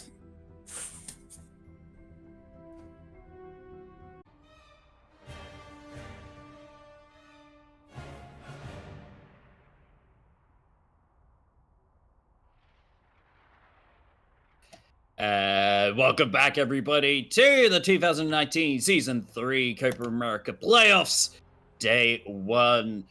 I am Quirky, replacing Light, so we're swapping out one Australian for the other tired Australian who got told the wrong time, because Light doesn't know the difference between daylight savings and non-daylight savings. You're part of the non-daylight savings crew, I'm right? part of the non-daylight savings crew. Yeah, you guys don't follow society's rules. Y'all just y'all living in the Wild West out there. Yeah, Wild East, but you know. The Wild East. Safe. The Wild Australia. But we are getting into our final winners quarterfinals here. Between Killazure and Eggs. And we are going to be starting it off on Triton, one of the best maps in the current map pool. Yeah, I'm a little scared for Eggs here. Mm. Are you in the game yet? Yes, I am. Okay, cool. Okay, cool. So yeah, I feel a little bad for Eggs. It's going to be a little rough on him. Mm-hmm. So if we're looking at the bracket, you guys aren't looking at it right now, but you're looking at it already. They looked at it past tense. Anyways, Special versus Eric. I believe that's going to go down tomorrow. Yeah. Cham won the recent one, so the winner of this, which will more than likely be Kelazar. So Cham and Kelazar will be tomorrow. And then we'll go into the losers bracket where Ryu and Halfbreed are playing offline. Halfbreed had something come up. And Paco Mike is going to be facing the loser of this game. So we should be getting into Paco Mike versus Eggs next. Mm-hmm. I think Ryu and Halfbreed is getting rescheduled for tomorrow. Mm-hmm. Yeah, something happened. Halfbreed wasn't able to make the match today.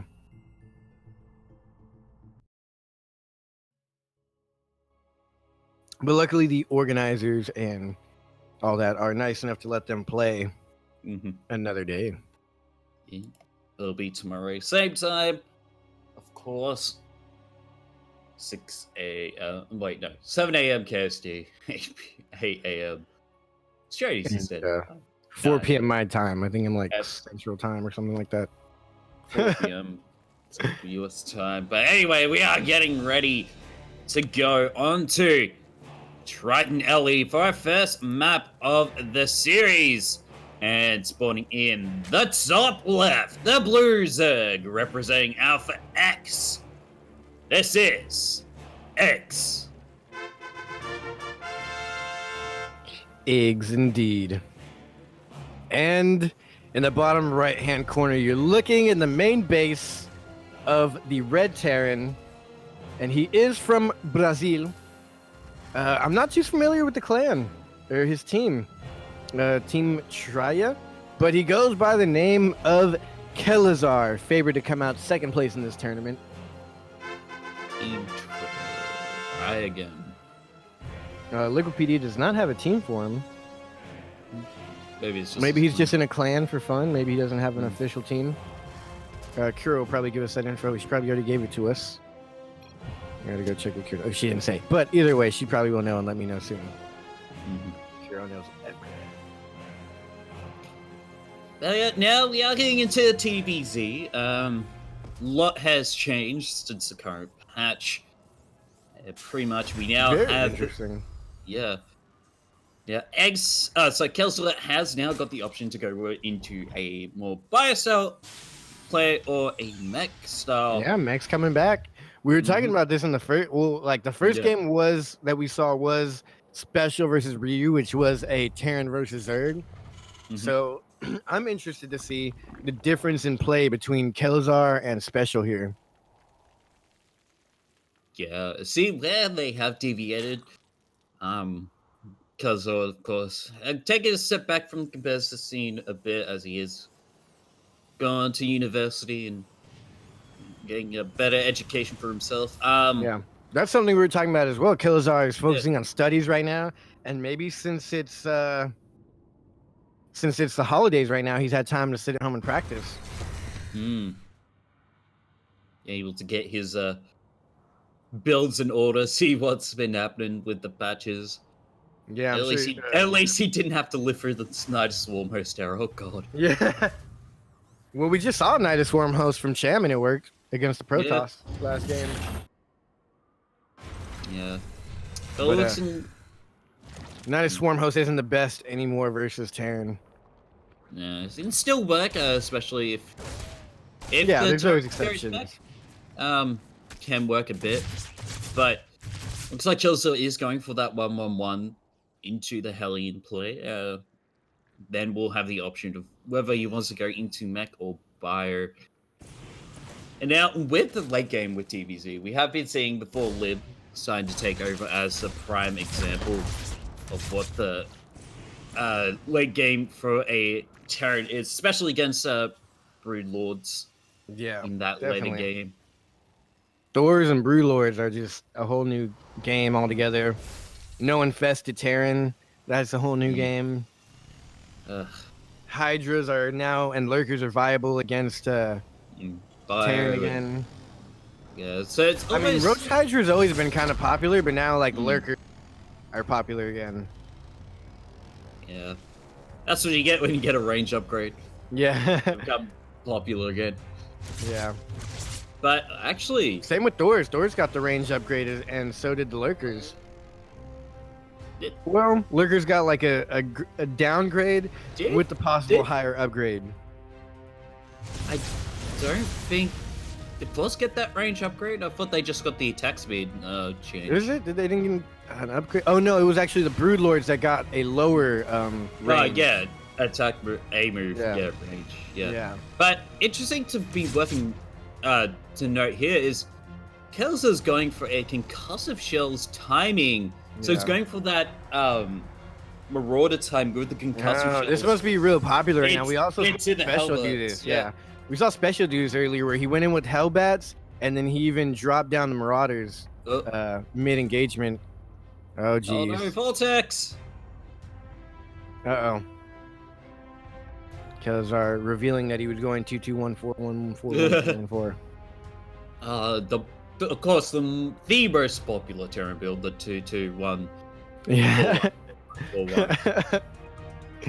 Oh man, I think that could say that's 2 racks, 2 factories, 2 starports, 1 eBay, 4 more barracks, 4 Hellions, 1 medevac, 4 Marauders, 1 armory, Viking, 1 armory,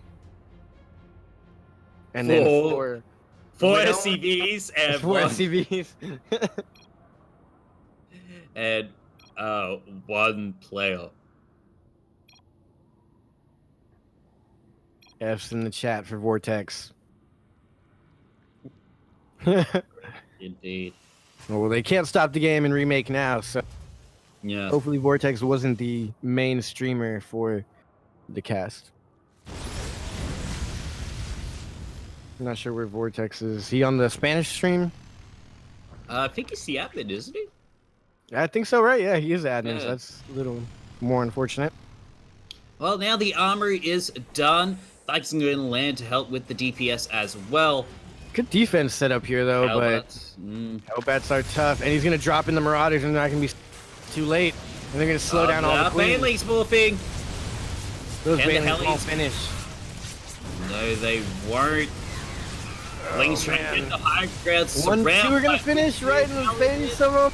And they do a little damage, but they're not doing enough damage. And I think this might have done a huge amount of damage. Yeah, the Lynx do tried to get the surrounds, but the Hellions with their AoE, it's not going to be enough. More and more Lynx on the way, but I don't think it's going to be it. The Baneling nest is getting focused down, and it is not going to go down. Oh, he's going to get all these Banelings right here morphing in. He might not get to. Maybe one does connect onto a Marauder, but it's not going to be enough. There's nothing to hold here. And maybe a couple Lings, 3 Banelings somewhere on morphing. You're on the low ground. They're now coming in, but man, there's no way Eggs can save himself here. Actually, does get those 3 decent connections. He's gonna lose his lair. Oof. Well, here comes the Banelings. Splits there. Nice and decent, but the Hellion count, Hellbat count is very low. Only 2 left. 12 with workers the reinforcing Oh, the team. Oh, two Hellions back in the natural. Oh, Hellions yeah. Marauders in every base. GG. Kelazar with it. I think Nice it's a popular combat new timing. build. Special did the exact same build. Mm. And he won, I think, game 2 versus Ryu with it. That was a good one. I like that build. It's very powerful. I think you have to go roaches in that scenario. You have to scout it early and go roaches. Lights and vortex, please.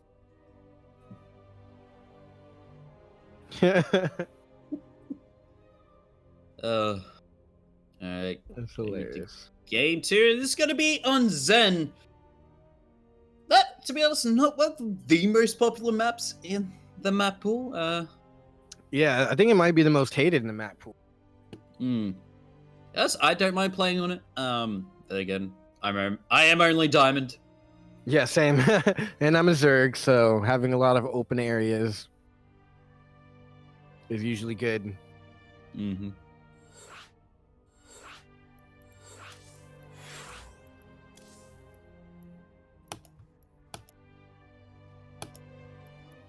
I was just waiting for the players to ready up, all the casters to get in. Hopefully, none of the admins lag out this time. Just gonna get the colors all sorted out. Do they have to be blue and red, or are they able to pick? Yes, blue and red has to be.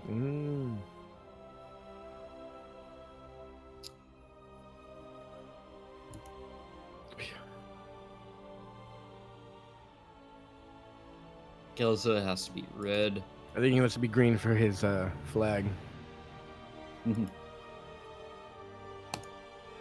Just waiting. Good luck, have fun. He's not changing his color. Just waiting on the Brazilian casters to get nice and creative.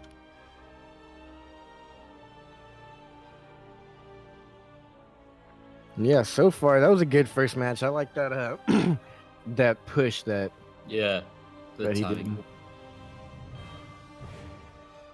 So Diego, go blue. Eggs is on a first name basis with Kelazar. Eggs being the only Colombian left in the tournament. He might have been the only one to start, but he's the only one left for sure.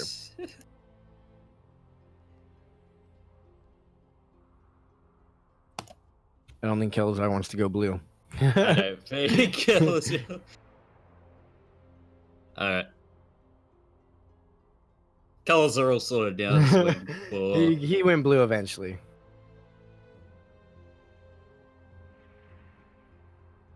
Just okay, wait. Light was letting me know. Try again as a Brazilian clan.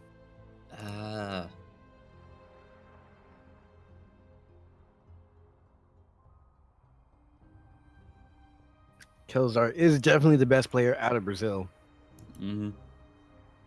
So it's a little hard. Colombian player Eggs trying to beat the best player of the entire country of Brazil. Thank you everyone who's in the chat as well. Don't forget to join the Discord. You can look up the bracket with !B or !bracket. Also, of course, you're watching this on a computer screen or a phone screen. In the corner of this video, top right corner, there's a subscribe button and a heart button. If you could click either of those, that would also be greatly appreciated. Yep, and also don't forget, he's excellent. Oh wait, no, no match Reno today. Yeah, so used to G Grandpa's was open, but you know what? I'm used to great games, and we're gonna see it right now as the second game of the set is ready to go. As we are now onto Zen, the most calmest and Zen-like of all the maps in the map pool. And spawning in the top right, the blue Terran, representing Try Again, a Brazilian clan. The blue Terran, this is Kelazar. Try Again, I like the blue clan tag. And in the southern bottom left corner of the map, we are looking into the base of the last Colombian and the Zerg here. He is a red player playing for Alpha X Latin America. He goes by the name of Eggs. Oh, Emphasis on the GG. He is a 20-year-old player, so he's one of the younger players here. Kelazar tried to proxy, but immediately got spotted out by Eggs with that Overlord. So Kelazar tried to be sneaky, but wasn't going to work this time. This is exactly how Cham played. Cham also proxied 2 barracks on the second map. Cham? I mean, not Cham. I'm sorry, Special. Cham switched to Terran? Yeah, Jeez. Cham's Terran now. No, Special did the double proxy racks, and it was also immediately scouted and shut down. Yeah, but this actually doesn't look shut down. Oh my god! You let the one little worker get on by. Oh no! And that's what this map is made for. It's made to have both entrances. It's hard to watch both entrances and. Quick, mine it! Mine the entrance. He could mine it.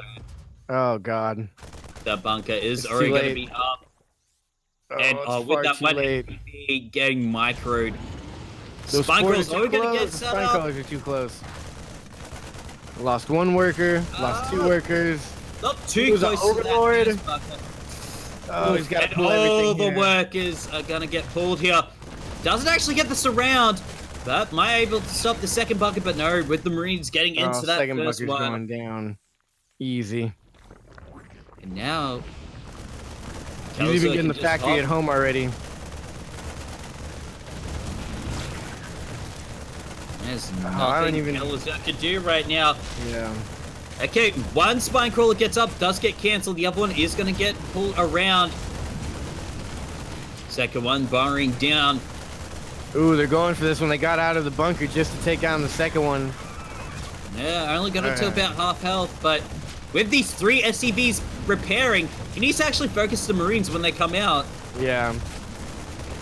But more Marines are coming out. He's just going to endlessly heal that until the 3rd spine crawler comes into play. Then he'll have to make him move. No Roach Swarm or anything, just more and more Lings coming out. Not even Ling speed. He's going to have to defend this with slow Lings.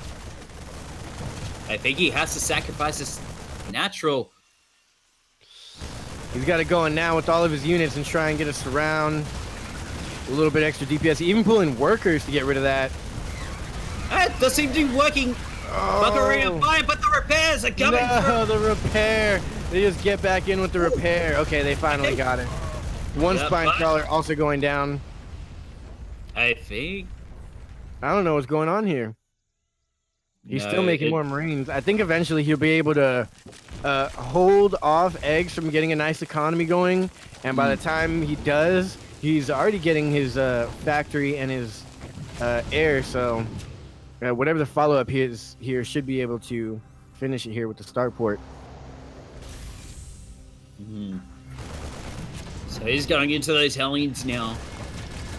He needs to repair that more with his other SCV. Yeah, but he's not. And you see Spine Crawler slowly chipping this down. Yeah. That means the Marines are going to be exposed. He's repaired. He's got 2 workers there, 2 SCVs.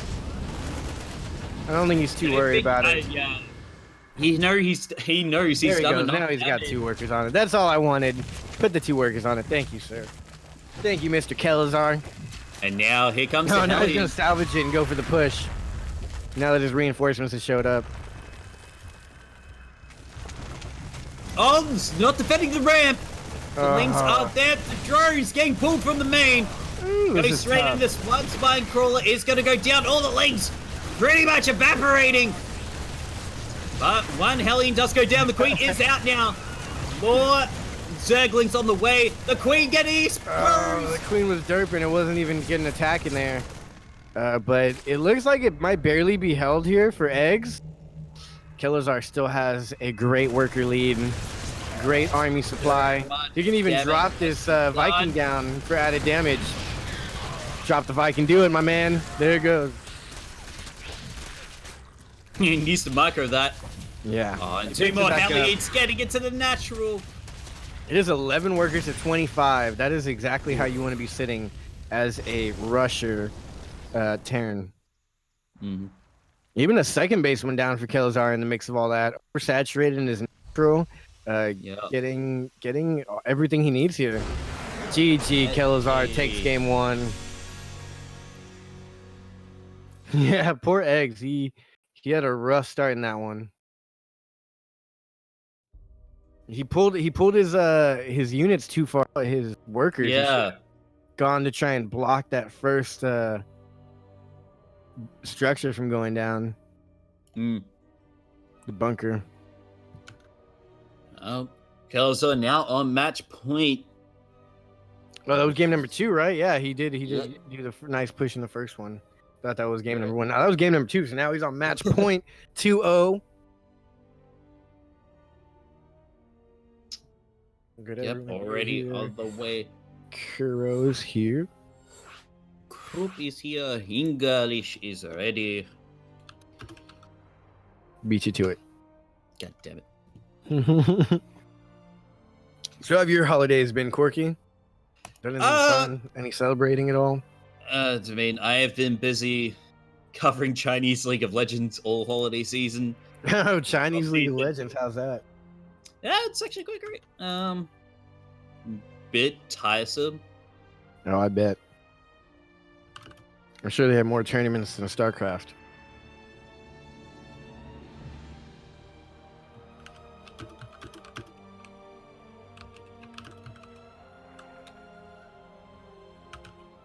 So we're just waiting for the players and casters to be ready. Lobby set up. Players are here.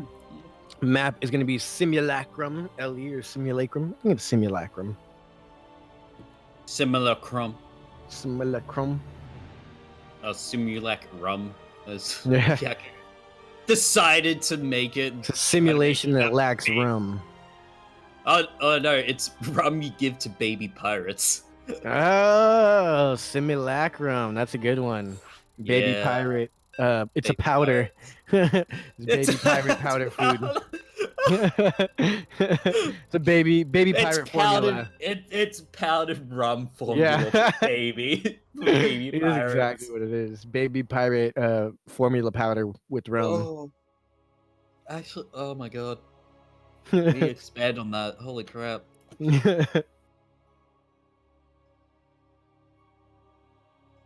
Someone in the chat saying also remember that Eric played very well against Time in Nation Wars. Yeah. Yeah. He did go to Nation Wars. In fact, he did very good. Wonder if he would do good against the Time build, but Time may be not on his side as we are going to possibly the final map of this series. We are on Simulacrum for this third map and spawning in the bottom right. The blue team representing Try Again. This is Kelazor.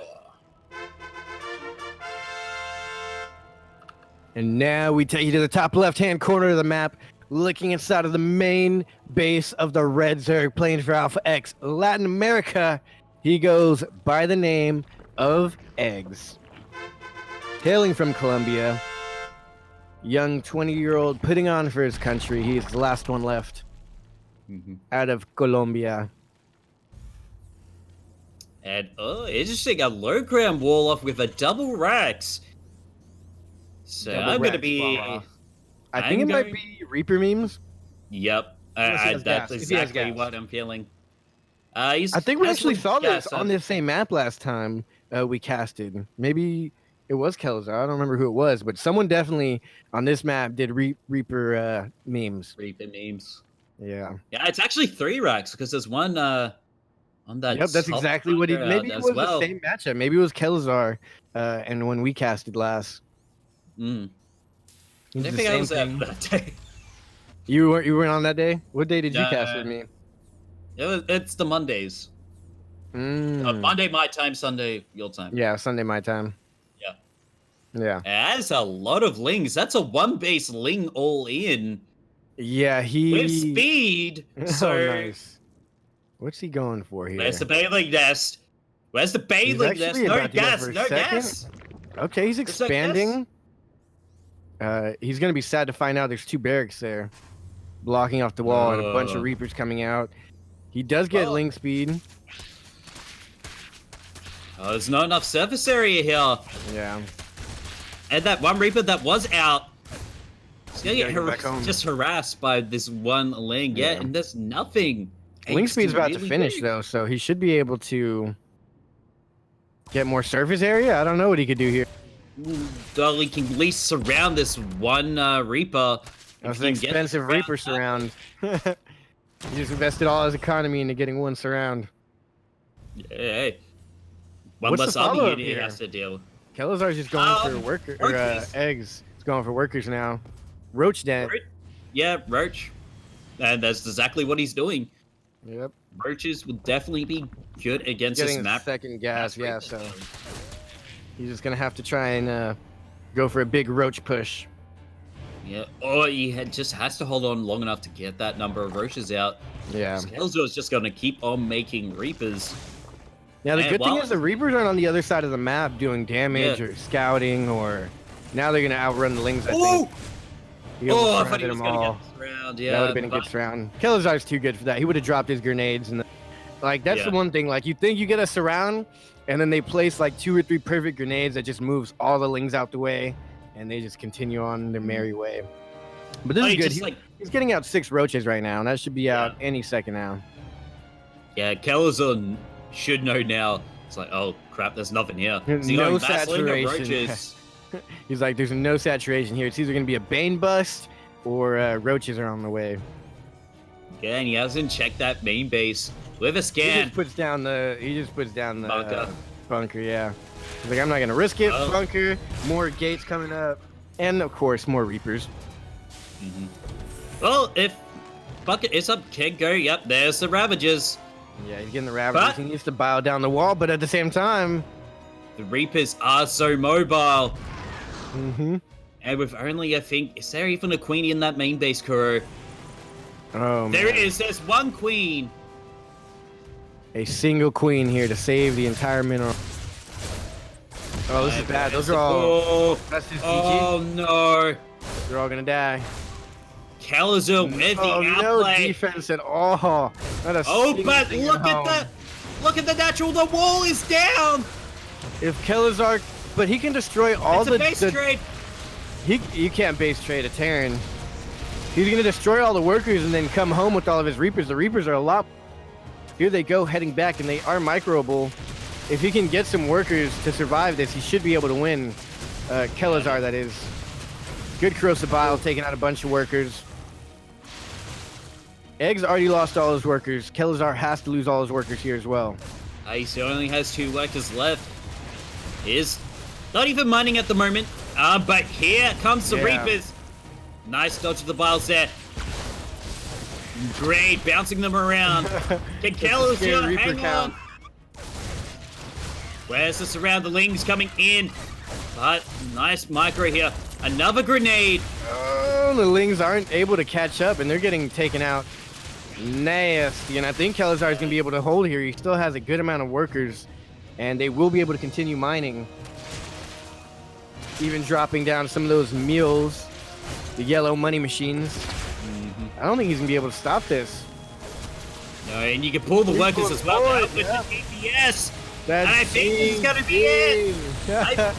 Kelazar is going to the winners semifinals. Egg put up a great fight. He put up a great fight. Eggs did. That was a nice try there to go with the one base all in. You know, a lot of times we've been seeing like people go up against these very high ranked opponents and just playing regular and standard. And that's not usually going to work against someone high caliber player like these players here today. So GG for Eggs, but Kelazar did take that in a very interesting fashion.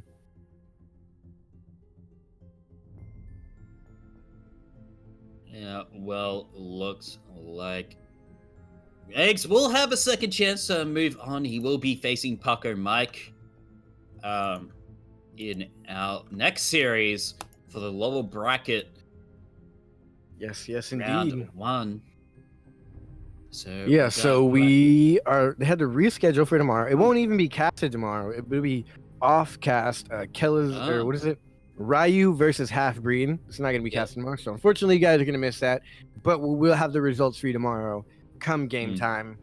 And now it will be Paco, Mike, and Eggs, right? Yep. Well, I guess. I believe it would be Paco, Mike, and Eggs. Yeah, Paco, Mike, and Eggs. I don't know what I said. Which is a little unfortunate for Eggs Yeah. because Paco Mike's freaking beast. Pretty. Yeah. Yeah. So now I believe we take a break in between the series.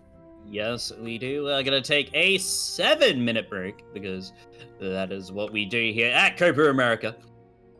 And with that, we'll show another duct tape for you. And with that, we will be back with our first lower bracket series of the tournament. It's going to be Packer Mike versus Eggs. Don't go anywhere. We'll be right back.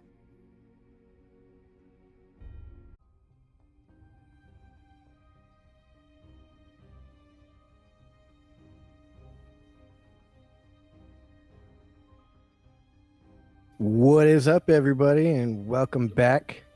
We are now getting into what I believe to be is the losers bracket or lower bracket, if we're trying to be kind.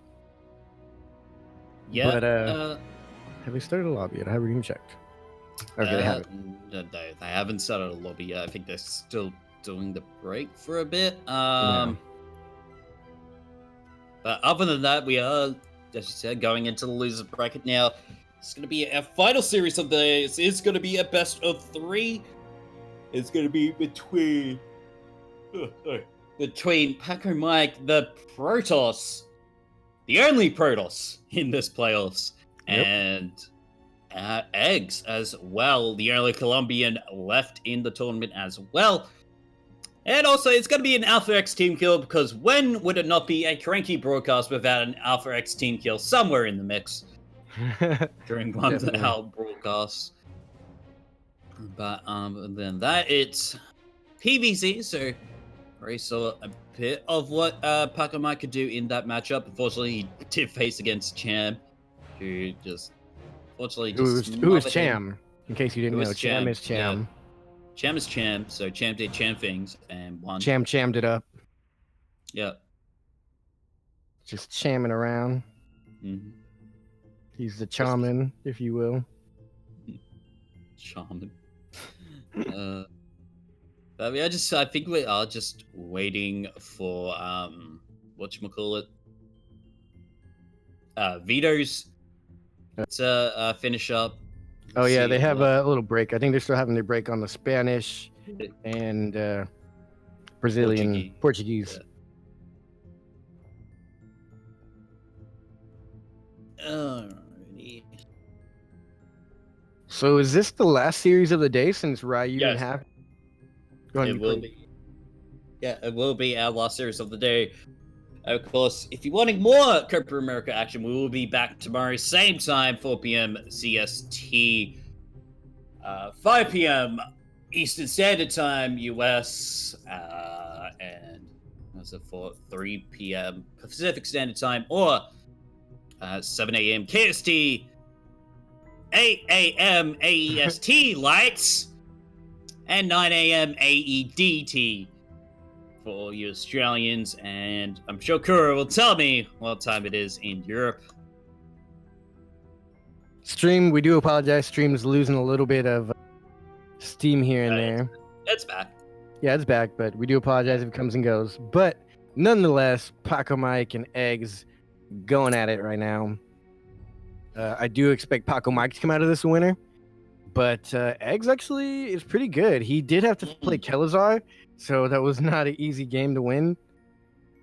Paco Mike put up a really good fight in his last matchup. I don't know. Eggs is Zerg versus Protoss. I favor Zerg usually,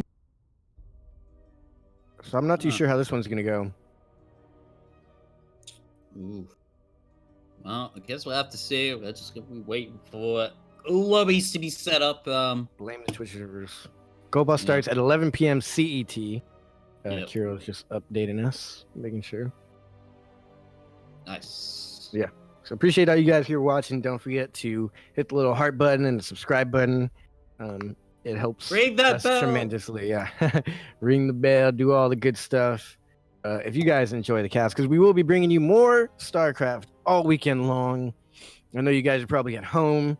Your parents are arguing, or there's kids running around the house. Your aunt's drunk at home. Something's going on because it's a and you just want to watch some good StarCraft. The racist uncle is in, and you have to be like, yeah. the awkward family members there being all awkward. Just go away. And you just wanna get away from them, walk to your favorite chair, get you a nice drink, and turn on the stream and just watch some awesome StarCraft. We got it all weekend long. For those of you that are bored or taking time out of your day to watch this, all of the above. Anyone coming is definitely gonna be some good games the rest of the weekend. This is barely day one. Yeah. Day one, We've we've already almost seen. finished day one. Yeah.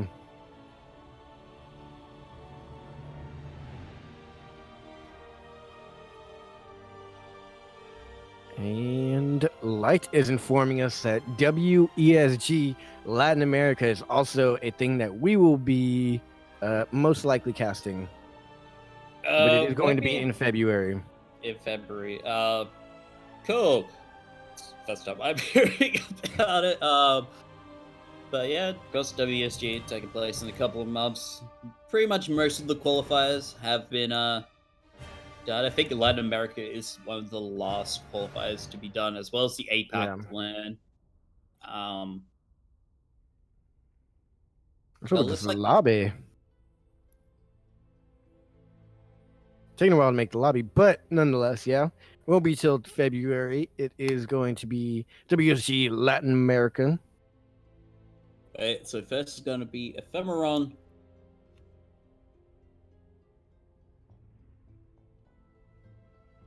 I think Egg said. So we'll just have to wait for the lobby to get set up for that. Indeed. Waiting on the lobby to be set up, and as that's being set up, who else is playing tomorrow? We will get to see some interesting games as well. Or I'll go back over the prices for those of you who are just tuning in. As a bracket, you guys can check it out, !bracket. But the 9th through 16th place will be going home with $200 for this tournament. And 5th through 8th place is going home with $425. 4th place is going to take $700 home. 3rd place, $1,000.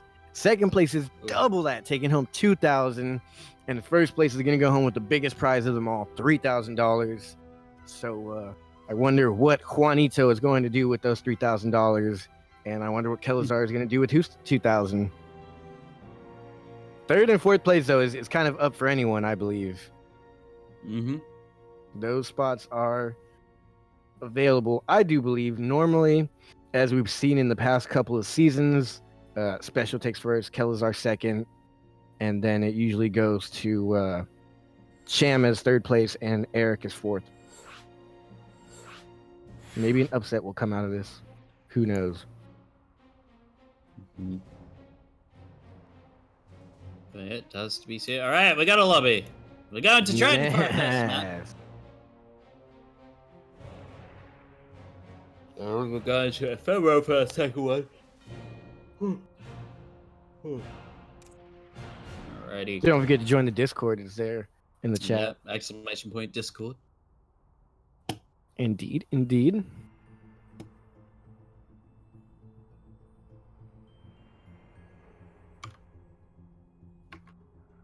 Oops, wrong place. Keep sending it to other wrong chats.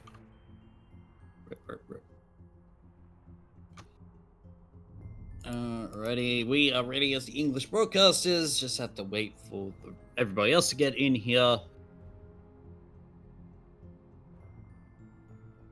Paco Mike versus Eggs. Very interesting. Yes. Players are Eggs is ready. Spanish are good to go. I think Paco is just waiting for 30 seconds.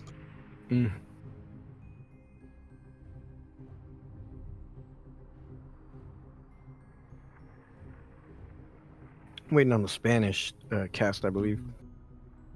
Nice, Spanish good to go. And Paco Mike's ready. Brazilian cast is ready. That's and we are getting into game. Good luck, have fun. It's gonna be cold. As we are to have the best game for the last series of the day. And it's gonna be between Paco Mike and Eggs, a PVC for the ages. Final game, final matchup of the Copa America Season 3 playoffs, day number 1 here. With me, myself, Yodaslim, and Quirky. Yeah. Alrighty, ladies and gentlemen, welcome to Triton. For our first map of this series, the loser is going home. The winner has another chance to fight on through the lower bracket. And sporting in the top left, the red Protoss representing Alpha X. This is Paco Mike.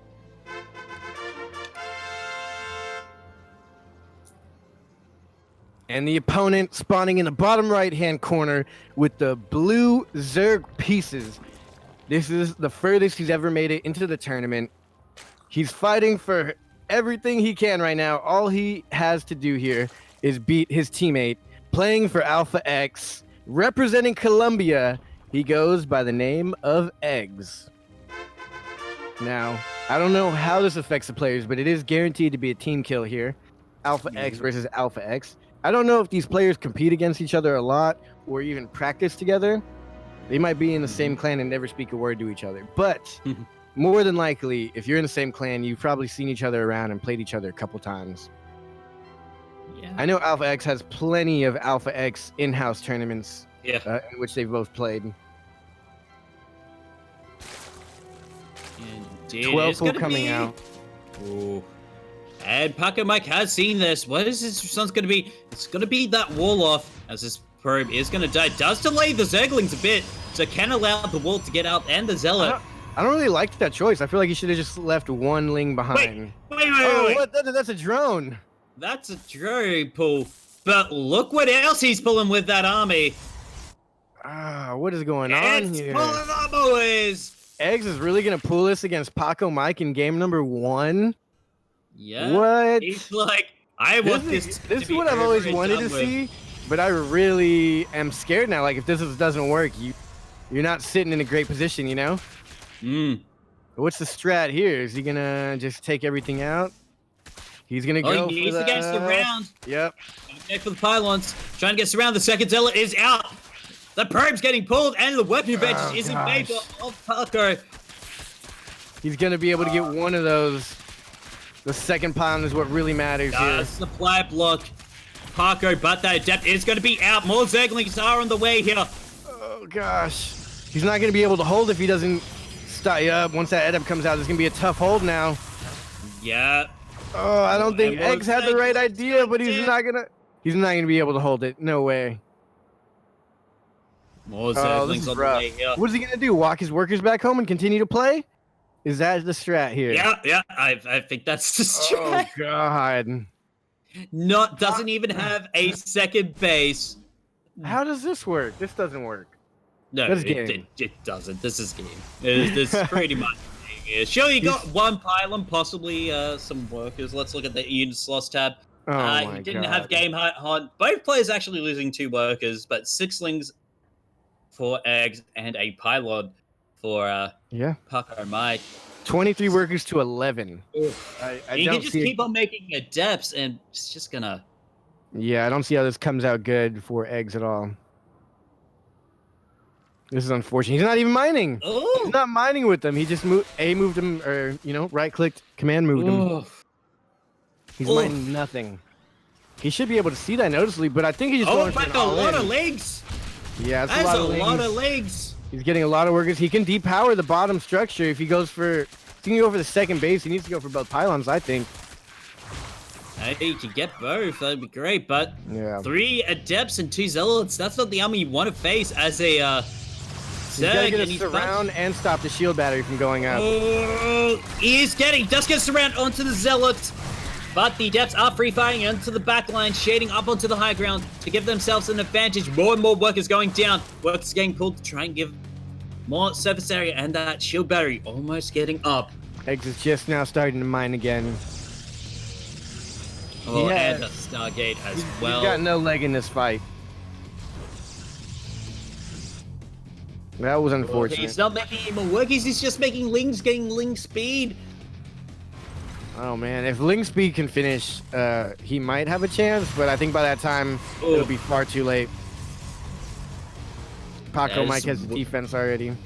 If he just went Glaive to depths, it would be so much better. Yeah. He's getting Banes as well. Maybe he's going to try and one last Bane bust, but I don't think he'll even have time to get... Banes against depths pretty effective. Yeah. But with 35 workers to 10, I think he can outglaives any amount of Banes. Every single one of those is detrimental. Yeah. So precious. He's still not making any workers, just more lings. Oh, the air coming out is going to be hard. That's going to be a rough one. At depths and air. Oh, he's going with the sentry, so he's just going to block it out even after they do try and break through. Oof. And a robo as well in the way. This is rough. I think you need, yeah, GG. Yeah, GG. Paco Mike taking a very interesting game 1 here. I don't know. He tried to transition out of that. It was weirdly executed, but it was a good try. I like the fact that he did something crazy, you know? He wasn't just sitting around hoping that his micro was better than his opponent. We are going to be going on to Ephemeron for our second map of the series. Paco Mike on match point. Can he keep the proud Protoss alive in this tournament, or will he fall to the power of eggs? I have to see as now. Paco Mike elected not to join the lobby. Yeah. I think it got lobby bugged there.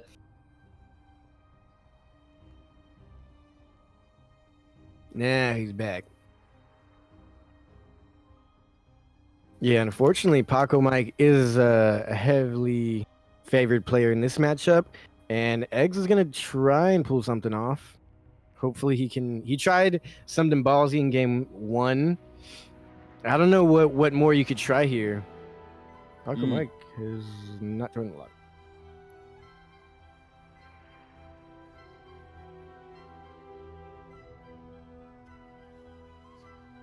Paco Mike is now in the lobby. For the reward of speedrunners from the players today.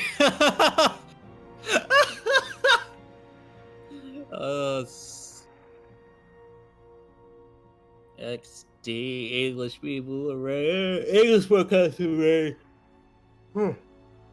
Slash broadcaster ready. Eggs is ready. Paco, see whether he is ready. Paco's ready. Brazil? Portuguese? Did even Portuguese say they're ready? They're ready. BR is ready. I guess they're going back to Brazil instead of Portuguese. As a representative of Europe, I appreciate the speedrunning effort.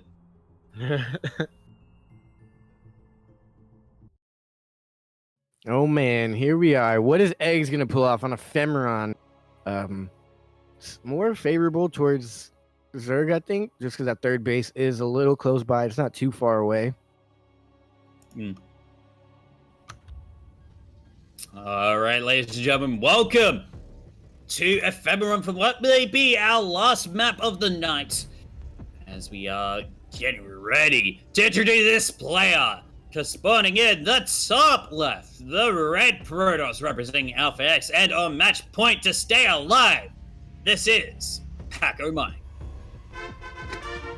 Also notable, he is from Mexico, so he's one of the last Mexican players in here besides Cham and Special, which is pretty much half the bracket. But anyway, spawning in the bottom right-hand corner, playing for Alpha X, playing for Colombia, we have the 20-year-old Zerg with the blue pieces, and he goes by the name of Eggs. Getting a huge amount of workers, probably going greedy this time. He's going straight into a expansion.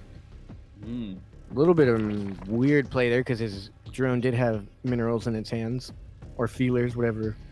What is it considered? Their hands, their legs, their mouths? Claws. Their claws. Their mandibles. Their appendages. Yeah. He was in possession of some minerals at the time. Hey, my minerals, that's my friends. I was just holding them. It's my friend's minerals. Y'all want some Vespine gas? You guys want some Vespine gas? So what's coming out here? It's good shit. It seems to be pretty standard at the moment. Warlock, next for core, coming in from Paco Mike. X doesn't seem to be going for that drone rush anytime soon. This is always the most difficult moment in any caster's career is what to do in the first 2 minutes of the game, 2 minutes 30 seconds even sometimes. Apparently when we there's no make cheese. apparently we make drug references. That's what we do. Well, also you kind of like point out the obvious and bring it up and hope that Yeah. talking about not having anything to talk about kills enough time for something to happen. Yeah. That's not what I'm doing right now at this moment. Exactly. Oh no, totally. There's plenty to talk about. We are just joking. I have so much to talk about right now. You fell I couldn't for the even classic blunder. XD.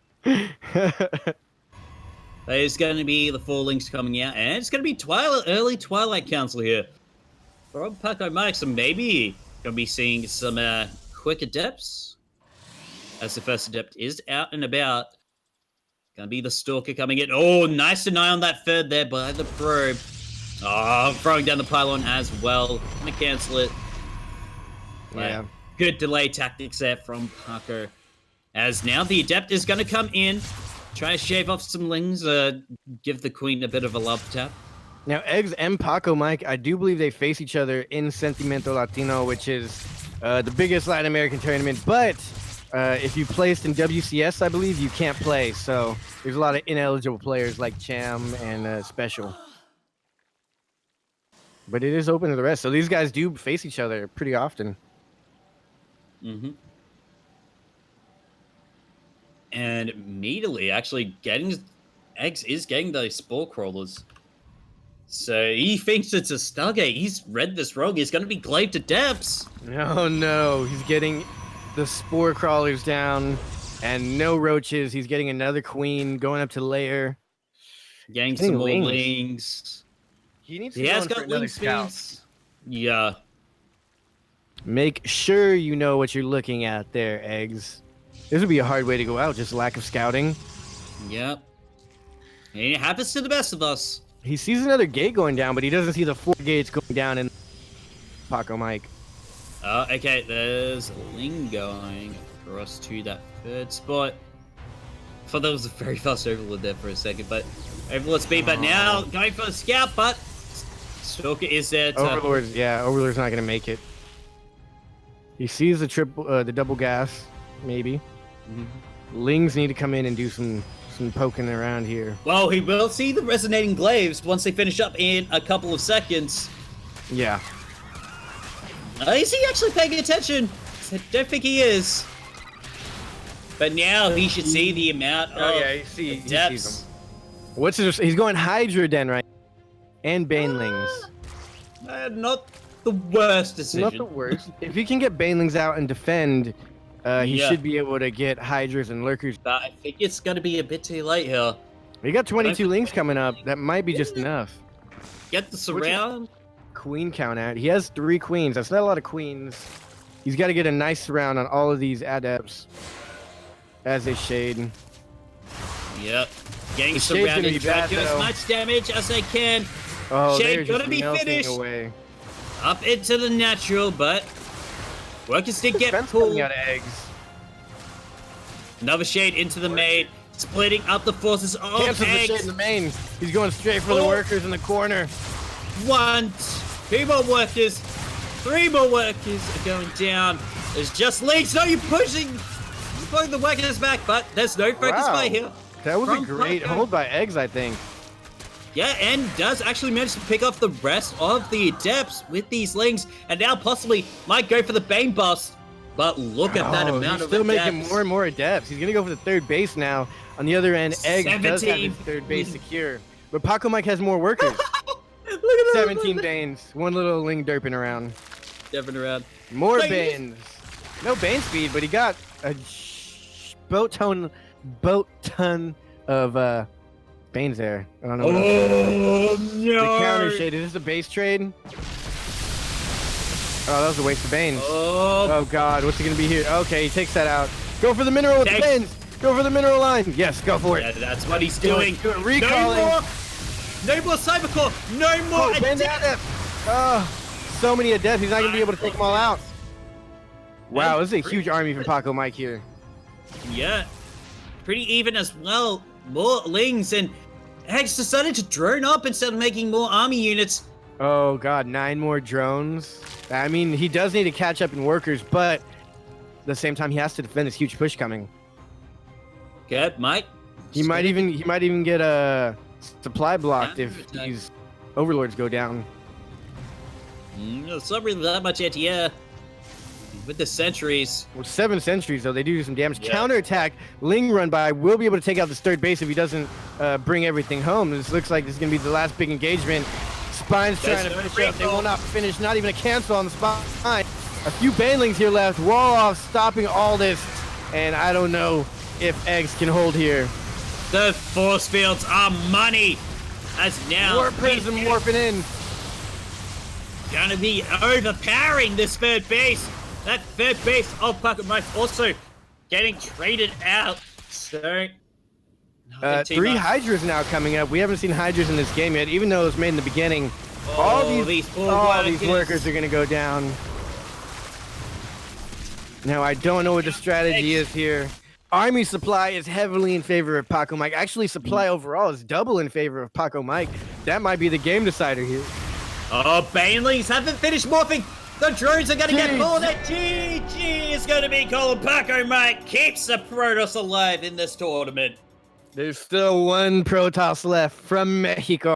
Unfortunately, Eggs, the only Colombian player, is no longer in the tournament. I believe.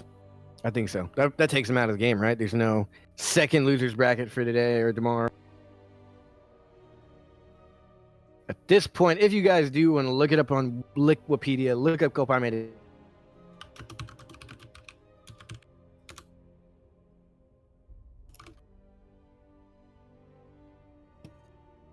Oh, wow. Well, that was a very interesting game. Like, whew. And well, with that, we have our first round of playoffs done. The quarterfinals have been finished.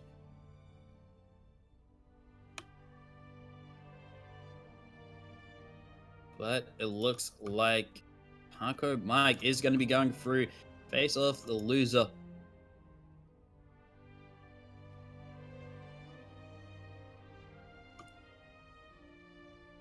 Is going to be whatchamacallit? Gonna be the loser versus I think the loser of Cham and Pelazur. It's gonna be lost as I'm gonna be soloing this outro by myself as Yodaslim unfortunately had a bit of a tech issue with his internet. Rip Arenos. And with that, that's going to be it for today. Congratulations to all our winners, who was Special, Cham, Pelazur, and who else?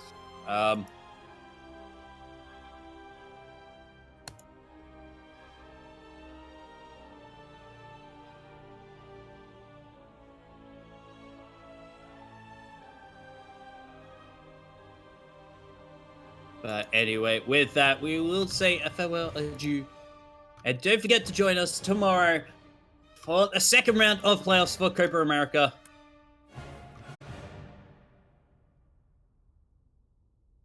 But other than that, I want to thank our lovely co-caster for today, Yodaslim, and of course, I want to thank Light VIP, even though he gave me the wrong time to start today. But other than that, I hope you all had a very safe and Merry Christmas.